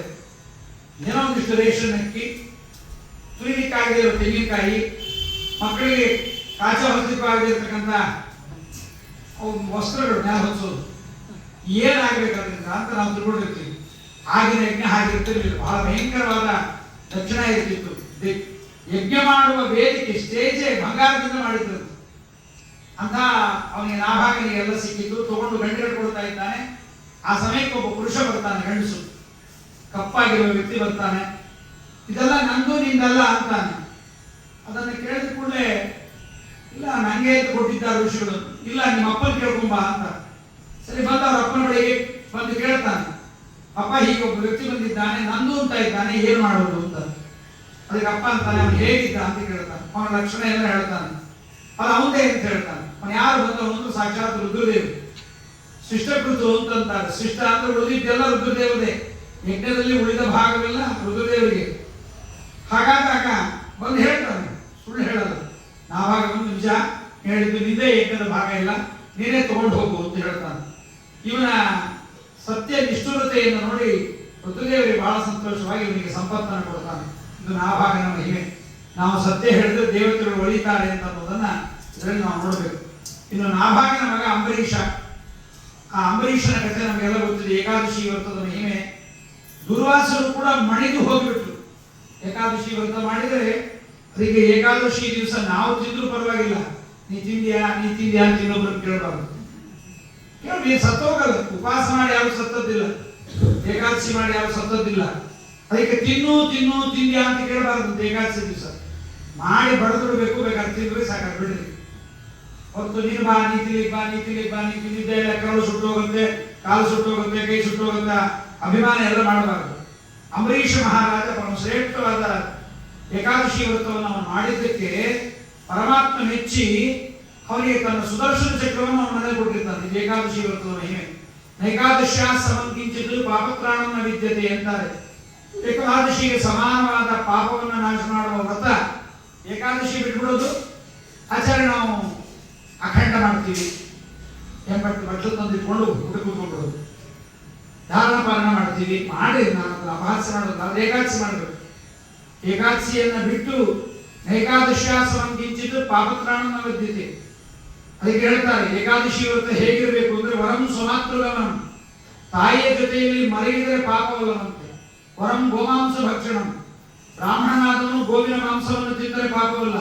ವರಂ ಹತ್ಯಾ ಸುರಾಪಾನಂ, ಸಾವಿರ ಕೂಲಿಗಳನ್ನು ಮಾಡಿದ್ರು, ಮದ್ಯಪಾನ ಮಾಡಿದ್ರು ಪಾಪ ಅಲ್ಲ. ಏಕಾದಶಿ ಅನ್ನ ಭೋಜನ ಕಂಟ್ರೋಲ್ ಮಾಡಬೇಕು. ಅವತ್ತು ಚೆನ್ನಾಗಿ ಉಪ್ಪಿಟ್ಟು ಮಾಡಿ, ಹಪ್ಪಳ ಕರೆದು, ಸಂಡಿಗೆ ಕರೆದು, ಏನ್ ಸ್ಪೆಷಲ್ ಶ್ರೀಕರಣೆ ಎಲ್ಲ ಮಾಡಿ, ಎಲ್ಲ ಉಳಿದವ ಯಾವತ್ತು ಮಾಡಬೇಕು ಅಂತ ಶ್ರೀಕರಣೆ ಮಾಡಿ ಭರ್ಜರಿ 3 ಹೊತ್ತು 3. ಅದಕ್ಕೆ ಏಕಾದಶಿ ದಿವಸ ಗೊತ್ತಾಗಬೇಕು. ಅದಕ್ಕೆ ಒಗ್ಗರಣೆ ಹಾಕದೇ ಇದ್ದ ಪದಾರ್ಥ ಮಾಡಬೇಕು. ಒಲೆ ಮೇಲೆ ತಿನ್ಲಿಕ್ಕಾಗಲ್ಲ, ತಿಂದೇ ಇರ್ಲಿಕ್ಕಾಗಲ್ಲ ಅಂತವರಿಗೆ ಅಷ್ಟಾರ ಮಾಡಿಸ್ಬೇಕು. ಅದರಿಂದ ಅಂತ ಏಕಾದಶಿ ಮಾಡಿದ ಅಂಬರೀಷ ರಾಜನಿಗೆ ಪರಮಾತ್ಮನ ಸುದರ್ಶನ ಚಕ್ರ ಅವನಿಗೆ ರಕ್ಷಣೆಯಾಗಿ ನಿಂತಿತ್ತು. ದುರ್ವಾಸರು ಯಾರ ಬಳಿ ಹೋದ್ರು ಏನಾಗಲಿಲ್ಲ ಅಂತ ಒಂದು ಶ್ರೇಷ್ಠವಾದ ವಿಚಾರ. ಮುಂದೆ ಆ ವಂಶದಲ್ಲಿ ಬಂದ ಶರ್ಯಾತಿ ಎಂಬತಕ್ಕಂಥ ರಾಜ. ಶರ್ಯಾತಿ ರಾಜನಿಗೆ ಮಗಳು ಸುಕನ್ಯೆ ಎಂಬತಕ್ಕಂಥವಳು. ಅವಳಿಗೆ ಸ್ವಲ್ಪ ಧೈರ್ಯ ಶೌರ್ಯ ಜಾಸ್ತಿ. ಅಪ್ಪನ ಜೊತೆಗೆ ಬೇಟೆಗೆ ಹೋಗ್ತಾ ಇತ್ತು ಸುಕನ್ಯಾ ಅಂತ. ಬೇಟೆ ಕರ್ಕೊಂಡು ಹೋಗಿದ್ದಾರೆ. ಬೇಟೆಗೆ ಹೋದ ಸಂದರ್ಭದಲ್ಲಿ ಒಂದು ಹುತ್ತವನ್ನ ಬಗ್ಗೆ ನೋಡಿದ್ದಾಳೆ. ಏನೋ ಕಾಂತಿ ಬರ್ತಾ ಇದೆ ಹುತ್ತದಿಂದ ಅಂತ ಬಗ್ಗೆ ನೋಡಿದಾಗ ಏನೋ ಭಾರಿ ರತ್ನಗಳೋ ಏನೋ ಇರಬೇಕು ಅಂತ ನೋಡಿದ್ದಾಳೆ. ಒಂದು ಕಡ್ಡಿ ತಗೊಂಡು ಅದೆರಡು ಕಾಣಿಸ್ತಾ ಇದ್ದದಕ್ಕೆ ಚುಚ್ಚಿದ್ದಾಳೆ. ಒಳಗೆ ಕೂತ ಚವನರ ಕಣ್ಣದು, ಚವನ ಋಷಿಗಳ ಕಣ್ಣು. ಚವನ ಋಷಿಗಳು ನಮ್ಮ ಆಶ್ರಮಗಳಲ್ಲಿ ಇಂತಹದ್ದೆಲ್ಲ ನಡೆಯಬಾರದು. ದೇವಸ್ಥಾನ ಅಂದ್ರೆ ಹೇಗಿರ್ಬೇಕು, ಆಶ್ರಮ ಅಂದ್ರೆ ಹೇಗಿರ್ಬೇಕು, ಇದು ಅನ್ಯಾಯ ಮಾಡಿದ್ದಾರೆ. ಯಾರು ಅನ್ಯಾಯ ಮಾಡಿದ್ದಾರೋ ಅವರಿಗೆಲ್ಲ ಮಲಮೂತ್ರಗಳ ದಿಗ್ಬಂಧನವಾಗಲಿ ಅಂತ ಶಾಪ ಕೊಡ್ತಾರೆ. ನೋಡ್ರಿ ಏನ್ ಸ್ವಾರಸ್ಯ. ಕಿಡ್ನಿ ಫೇಲ್ಯೂರ್ ಆದ್ರೆ ಮಲಮೂತ್ರದ ಬಂಧನ ಆಗ್ಬೇಕು ಅಂತಿಲ್ಲ. ಅವ್ರು ಶಾಪ ಕೊಟ್ಟರೆ ಸಾಕು, ಎಲ್ಲರಿಗೂ ಮಲಮೂತ್ರದ ಬಂಧನ ಆಗೋಯ್ತು. ಎಲ್ಲರಿಗೂ ಹೊಟ್ಟೆ ಉಬ್ಬರಿಸಿದೆ, ಕಷ್ಟ ಆಗ್ತಾ ಇದೆ, ಏನ್ ಮಾಡ್ಬೇಕು ಅಂತ ಶರ್ಯಾತ್ ರಾಜ ಕೇಳಿದಾಗ ಸುಕನ್ಯೆ ಹೇಳ್ತಾರಪ್ಪ, ನಾನು ಹೀಗೆ ಮಾಡಿದ್ದೀನಿ. ಚವನರನ್ನ ಪ್ರಾರ್ಥನೆ ಮಾಡ್ತಾರೆ, ಬಂದು ಸ್ವಾಮಿ ದಯವಿಟ್ಟು ಇದನ್ನ ತೆಗಿಬೇಕು ಅಂದಾಗ ತಪ್ಪ್ಯಾರು ಮಾಡಿದ್ದಾರೆ ಕರಿ ಅಂತ. ಸುಕನ್ಯೆ ಮುಂದೆ ಬರ್ತಾಳೆ, ರಾಜನ ಮಗಳು ಅಂತ ಹಿಂದೋಗಲ್ಲ, ನಾನೇ ಮಾಡಿದ್ದು ಅಂತ. ಹಾಗಾದ್ರೆ ಏನ್ ಮಾಡ್ಬೇಕು ಸ್ವಾಮಿ? ಅವಳು ಕೊಟ್ಟು ಮದುವೆ ಮಾಡು ಅಂತಾರೆ ಚವನರು. ಚವನರು ಮುದುಕ ಅಂದ್ರೆ ಮುದುಕ. ಹಿಂದಿನ ಕಾಲದಲ್ಲೆಲ್ಲ 10 ವರ್ಷ ಗಂಡ ಹೆಂಡತಿ ವ್ಯತ್ಯಾಸ ನೋಡ್ತಿದ್ರು. ಈಗ ಈಕ್ವಲ್, ಸಮಾನವಾಗಿರ್ಬೇಕು, ಎಲ್ಲದರಲ್ಲೂ ಈಕ್ವಲ್. ಗಂಡ 10 ಲಕ್ಷ ರೂಪಾಯಿ ಸಂಪಾದನೆ ಮಾಡಿದ್ರೆ ನಾನು 5 ಲಕ್ಷ ಸಂಪಾದನೆ ಮಾಡಬೇಕು. ಈಕ್ವಲ್ಟಿ, ಇಬ್ಬರಿಗೂ ಸಹಿತ ಸಮಾನತೆ ಇತ್ತು, ಸ್ವಾತಂತ್ರ್ಯ ಆಗ್ತದೆ. ಹೆಣ್ಣು ಸಂಪಾದನೆ ಮಾಡಿದ್ರೆ ಸ್ವಾತಂತ್ರ್ಯ. ಮೂರ್ಖರು ಗಂಡನ ಸಂಪತ್ತನ್ನು ಸ್ವಾತಂತ್ರ್ಯ ಇಲ್ಲದೆ ಸಂಪಾದನೆ ಮಾಡಿದ್ರೆ ತಿನ್ನುವ ಸೌಭಾಗ್ಯ ಯಾರಿಗುಂಟು? ಕಷ್ಟ ಯಾಕೆ ಕೊಡಬೇಕು? ಸುಮ್ಮನೆ 10,000 ರೂಪಾಯಿ ಬೆಳಗಿನ ಸಾಯಂಕಾಲ ತನಕ ದುಡಿದು ಬರ್ತಾರೆ. ಮನೆಗೆ ಯಾರ್ಯಾರಿಗೂ ಅದನ್ನು ಕೊಡ್ತಾರೆ. ಅಡಿಗೆ ಮಾಡೋಳು ಒಂದಿಷ್ಟು, ಪಾತ್ರೆ ತೊಳೆಯೋಳು ಒಂದಿಷ್ಟು, ಬಟ್ಟೆ ಒಗೆಯೋಳು ಒಂದಿಷ್ಟು. ಮೂರ್ಖತನ. ಅದರೊಂದು ಆರಾಮಾಗಿ ರಾಣಿ. ಅದಕ್ಕೆ ಸುಕನ್ಯೆ ಮುದುಕ ಗಂಡನಿಗೆ ಮದುವೆ ಆಗುತ್ತಾಳೆ, ಸೇವೆ ಮಾಡ್ತಾಳೆ. ಅವಳ ಯೌವನ ತನ್ನ ಮುಪ್ಪು ಇದನ್ನು ನೋಡಿದ ಚವನರಿಗೆ ಬೇಜಾರಾಗುತ್ತೆ. ಏನಾರು ಮಾಡಬೇಕು ಅಂತ ಒಂದು ದಿವಸ ಆಶ್ರಮಕ್ಕೆ ಅಶ್ವಿನಿ ದೇವತೆಗಳು ಬಂದಿರ್ತಾರೆ. ಇಂಥ ವೈದ್ಯರು, ಅದ್ಭುತ ವೈದ್ಯರು. ಅವರನ್ನು ಕೇಳ್ತಾರೆ ಚವನರು, ನನಗೇನಾದ್ರು ಔಷಧ ಕೊಡ್ರಿ, ನಾನು ಯುವಕನಾಗಬೇಕು ಅಂತ. ಅವಾಗೆಲ್ಲ ಇರ್ತಿತ್ತು. ಚವನರು ಕೇಳಿದ್ದಕ್ಕೆ ಅವರೊಂದು, ನಮಗೇನು ಕೊಡ್ತೀವಿ ಫೀಸು ಅಂತ. ಅದಕ್ಕೆ ಅವ್ರು ಕೇಳಿದ್ರು, ನೀವು ಏನು ಕೇಳಿದ್ರು ಕೊಡ್ತೀವಿ, ನಮ್ಗೆ ಯಜ್ಞದಲ್ಲಿ ಭಾಗ ಇಲ್ಲ. ಯಾಕೆಂದ್ರೆ ವೈದ್ಯರಿಗೆ ಊಟದ ಪಂಕ್ತಿಯಲ್ಲಿ ಜಾಗ ಇಲ್ಲ. ಹಿಂದಕ್ಕೆಲ್ಲ ಇರ್ತಿತ್ತು, ಎಂಥವ್ರ ಜೊತೆ ಬೇಕಾದ್ರೆ ಕುತ್ಕೊಂಡು ಮಾರಿಗೆ ಬಂದು ಕುತ್ಕೊಂಡು ಅನ್ಬಾರ್ದಪ್ಪ, ಮತ್ತೆ ತಿಂದುಬೇಡ, ನಾಳೆ ಹೋಗಿ ಪಶ್ಚಾತ್ತಾಪ ಪ್ರಾಯಶ್ಚಿತ್ತ ಮಾಡ್ಕೊಂಬೋಣ ಅನ್ನೋ ಕಾಲ ಕೆಟ್ಟ ಕಾಲ. ಹಾಗಾಗಿ ವೈದ್ಯರಿಗೆ ಸ್ವಾಹಾಕಾರ ಇರಲಿಲ್ಲ ಯಜ್ಞದಲ್ಲಿ. ನಾವು ಕೊಡ್ತೀರಾ ಅಂತ ಕೇಳಿದ್ರು, ತಥಾಸ್ತು ಹಾಗೆ ಕೊಡ್ತೀವಿ. ಹಾಗಾಗಿ ಮೊದಲು ನಾವು ನಿಮ್ಗೆ ವೈದ್ಯ ಮಾಡಿಬಿಡ್ತೀವಿ ಅಂತ ಅಲ್ಲೇ ಇದ್ದ ತೀರ್ಥದ ಒಳಗೆ ಚಮನರನ್ನು ಹೇಳ್ಕೊಂಡು ಅಶ್ವಿನಿ ದೇವತೆಗಳು ಮುಳುಗಿ ಎದ್ರು. ಏನು ವೈದ್ಯ ಮಾಡಿದ್ರು ಗೊತ್ತಿಲ್ಲ, ನೀರಲ್ಲಿ ಮುಳುಗಿ ಎದ್ರೆ ಯುವಕರಾಗಿಬಿಟ್ರು. 3 ಜನ ಯುವಕರು ಬಂದರು. ಸುಕನ್ಯೆ ಹೇಳಿದ್ರು, ನೀವು ಯಾರು ಬೇಕೋ ಅವ್ರನ್ನ ಆರಿಸು ಅಂತ. ನಮಗೆಲ್ಲ ಇರ್ತಿತ್ತು ನಾಡಿ ಟೇಡಲ್ ಕಥೆ, ಕಬ್ಬಿಣದ ಖಡ್ಗ ಬಿತ್ತು, ಒಳಗಡೆಗೆ ಕಡ್ಲಿ ಬಿತ್ತು, ನಿಮಗೂ ಅದನ್ನ ಗಟ್ಟಿನ ಮಾಡಿ ಕಬ್ಬಿಣದ ಖಡ್ಗ ಬಿತ್ತು, ಅದು ಕೊಳ್ಳಿ ಬಿತ್ತು, ಬೆಳ್ಳಿದ್ ಬಂತು, ಬಂಗಾರದ ಬಂತು. ನಂದಲ್ಲ ಅಂತಂದ, ಕೊನೆಗೆ ಬಂಗಾರದ್ದು ಸೇರಿ ಕೊಟ್ಟು ಅದನ್ನ ಕೇಳಿ ಇನ್ನೊಬ್ಬ ಬಂಗಾರದ ಹಾಕಿ ಕಳ್ಕೊಂಡ ಅಂತ ಕೇಳ್ತೀವಿ ನಾವು. ಹಾಗಾಗಿ ಚವನರಿಗೆ ನಮ್ಮ ಸುಕನ್ಯೆ ಹೇಳ್ತಾರೆ, ಯಾರು ಬೇಕಾದ್ರೆ ಆರಿಸ್ಕೊಡಂತಾಳೆ. ಇಲ್ಲ ಸ್ವಾಮಿ, ನನ್ನ ಗಂಡನೇ ನನಗೆ ಬೇಕು ಅಂತಾರೆ. ಅವಾಗ ಗಂಡನನ್ನೇ ಕೊಟ್ಟಿದ್ದಾರೆ. ಆ ಗಂಡ ಯುವಕನಾಗಿದ್ದಾನೆ. ಮುಂದೊಂದು ದಿವಸ ಶರಿಯಾತ್ ರಾಜ ಬರ್ತಾನೆ. ಬಂದು ಮಗಳು ಯುವಕನ ಜೊತೆಗೆ ವಿಹಾರ ಮಾಡುವುದನ್ನು ನೋಡಿ ಮಗಳನ್ನ ಬೈತಾಳೆ. ಅಪ್ಪ ಬೈತಾನೆ, ಎಂಥ ಮೂರ್ಖಳೆ, ಗಂಡನ ಕೊಂದು ಯಾವುದೋ ಪರಪುರುಷನ ಜೊತೆಗೆ ವಿಹಾರ ಮಾಡ್ತಾ ಇದ್ದೀನಿ ನೀನು, ಅಯೋಗ್ಯಳು ನೀನು ಅಂತ. ಇಲ್ಲಪ್ಪ, ನಿನ್ನ ಅಳಿಯಂದ್ರೆ ಇವರು ಅಂತ ತೋರಿಸಿಬಿಡ್ತಾಳೆ. ಅದನ್ನ ನೋಡಿ ಬೈದ್ಯನಾಥ್ ಕಂಪನಿಯವರು ಚಮನಪ್ರಾಶ ಅಂತ ಮಾಡಿದ್ರು. ಆ ಚಮನಪ್ರಾಶ ಚಮನ ಋಷಿಗಳಿಗೆ ಯೌವನ ಬಂತಲ್ಲ, ಆ ಚಮನಪ್ರಾಶ ಅಂತ ಹುಳ್ಳುಳ್ಳಿಗೆ ಖಾರವಾಗಿ ಸಿಹಿ ಇರುತ್ತೆ. ಅದನ್ನ ತಿಂತಾರೆ ಮೂರ್ಖರೆಲ್ಲ, ತಿಂದ್ರೆ ಯೌವನ ಬರುತ್ತೆ ಅಂತ. ಬರಲಿಲ್ಲ, ಕರ್ರಗಾದ್ರಷ್ಟೇ. ಚಮನಪ್ರಾಶ ಹೆಂಗ್ ಕರ್ರಗಿರುತ್ತೆ, ಇವರು ಕರ್ರಗಾಗಿ ಬಿಟ್ಟರೆ ಹೊರತು ಇವರಿಗೆಲ್ಲ ಏನು ಬರಲೇ ಇಲ್ಲ. ಕೊನೆಗೆ ಅವನ ಇಟ್ಟಾಕಿದೆ ಕೋರ್ಟಲ್ಲಿ ಹೋಗಿ, ಈ ಚಮನಪ್ರಾಶ ಅಂತ ಇದ್ದಾರೆ, ಇದು ತಗೊಂಡು ಮುಪ್ಪೋಗಿ ಯೌವನ ಬರುತ್ತೆ. ಅವನಂತ ನಾನೇ ಬರ್ತಿದ್ರಾಗ, ನಾನೇ ಬರ್ಲಿಲ್ಲ ಅದ್ರ ಮೇಲೆ ಮುಪ್ಪೋಗಿ ಯೌವನ ಬರುತ್ತೆ ಅಂತ. ಚವನ ಅಂದ್ರೆ ಜಾರುವುದು, ಇಲ್ಲಿಂದ ಫ್ರಮ್ ಯೌವನ ಟು ಮುಪ್ಪು. ಚವನ ಅಂದ್ರೆ ಜಾರುವುದು ಹೆಸರು. ಅವನು ತಾಯಿಯ ಗರ್ಭದಿಂದ ಜಾರಿದ್ದರಿಂದ ಅವರಿಗೆ ಚವನ ಅಂತ ಹೆಸರು ಬಂತು. ತುಂಬಾ ದೊಡ್ಡ ಕಥೆ ಅದು. ಹೀಗೆ ನಮ್ಮ ಶರಿಯಾತ್ ರಾಜನ ಮನೆಯ ಕಥೆ. ಅದಾದ್ಮೇಲೆ ರೈವತ್ ರಾಜ, ರೇವತಿ ಎಂಬತಕ್ಕಂತಹ ಮಗಳು. ಆ ಮಗಳಿಗೆ ಎಷ್ಟೇ ಮ್ಯಾಟ್ರೋಮನಿಯಲ್ಲಿ ಹಾಕಿದ್ರು ಸಹಿತ ಅಪ್ಪ ಒಪ್ಪಿದ್ದಿಲ್ಲ, ಮಗಳು ಒಪ್ತಿರ್ಲಿಲ್ಲ, ಅಮ್ಮ ಒಪ್ತಿರ್ಲಿಲ್ಲ, ಮ್ಯಾಚಿಂಗೇ ಆಗ್ತಿರ್ಲಿಲ್ಲ. ಕೊನೆಗೆ ಒಂದಂತ ಇದು ಬೇಡ ಬ್ರಹ್ಮದೇವರ ಹತ್ರ ಬೇಡ ಅಂತ ಸೀದಾ ಬ್ರಹ್ಮದೇವರ ಹತ್ರ ಬರ್ತಾನೆ. ಬ್ರಹ್ಮದೇವರ ಮನೆಗೆ ಬಂದಾಗ ಸಂಗೀತ ನಡೀತಿತ್ತು. ಕೆಲವರೆಲ್ಲ ಬೆಳಗ್ಗೆಯಿಂದ ರೆಡಿ ಆಗಿರ್ತಾರೆ, ಪುರಾಣ ಕೂತ್ಕೊಂಡು ನಡೀತಾ ಬರ್ತದೆ.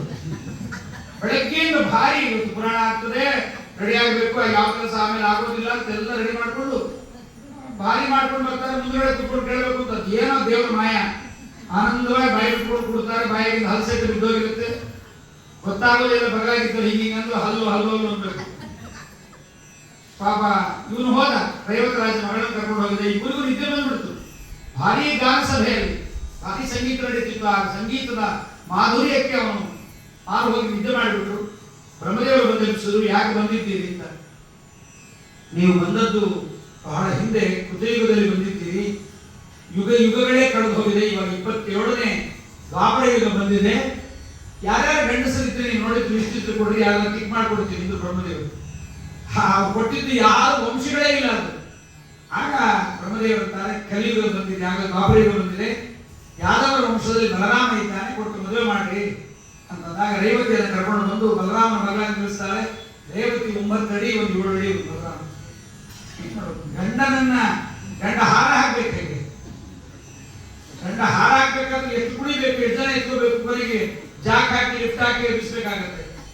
ಕೊನೆಗೆ ಬಲರಾಮ ಮಾಡ್ತಾನೆ. ಏನ್ ಬುದ್ಧಿವಂತ ನೋಡ್ರಿ ಬಲರಾಮನ ಸಾಮರ್ಥ್ಯ. ಏನ್ ಮಾಡ್ತಾನೆ, ಸಾಕ್ಷಾತ್ ಶ್ರೇಷ್ಠದೇವರು ಅವನ ನೇಗಿಲಿತ್ತಲ್ಲ, ಆ ನೇಗಿಲನ್ನ ಅವಳ ಕಿವಿಗೆ ಹಾಕಿ ಎಳಿತಾನೆ. ಕಿವಿ ಕಿತ್ತೋಗ್ಲಿಲ್ಲ, ಅಷ್ಟು ಸ್ಮೂತ್ನೆಸ್. ಅಷ್ಟು ಎಳೆದಕ್ಕೆ ಅವಳಿಗೆ ಎಷ್ಟು ಎತ್ತರ ಬೇಕೋ ಅಷ್ಟು ಎತ್ತರ ಮಾಡ್ಕೋತಾನೆ. ಹಾಗಾಗಿ ಅಂತ ಬಲರಾಮನ ಮತ್ತು ರೇವತಿಯ ಮನೋವಿಚಾರ ಮಾಡಿದ್ದಾರೆ.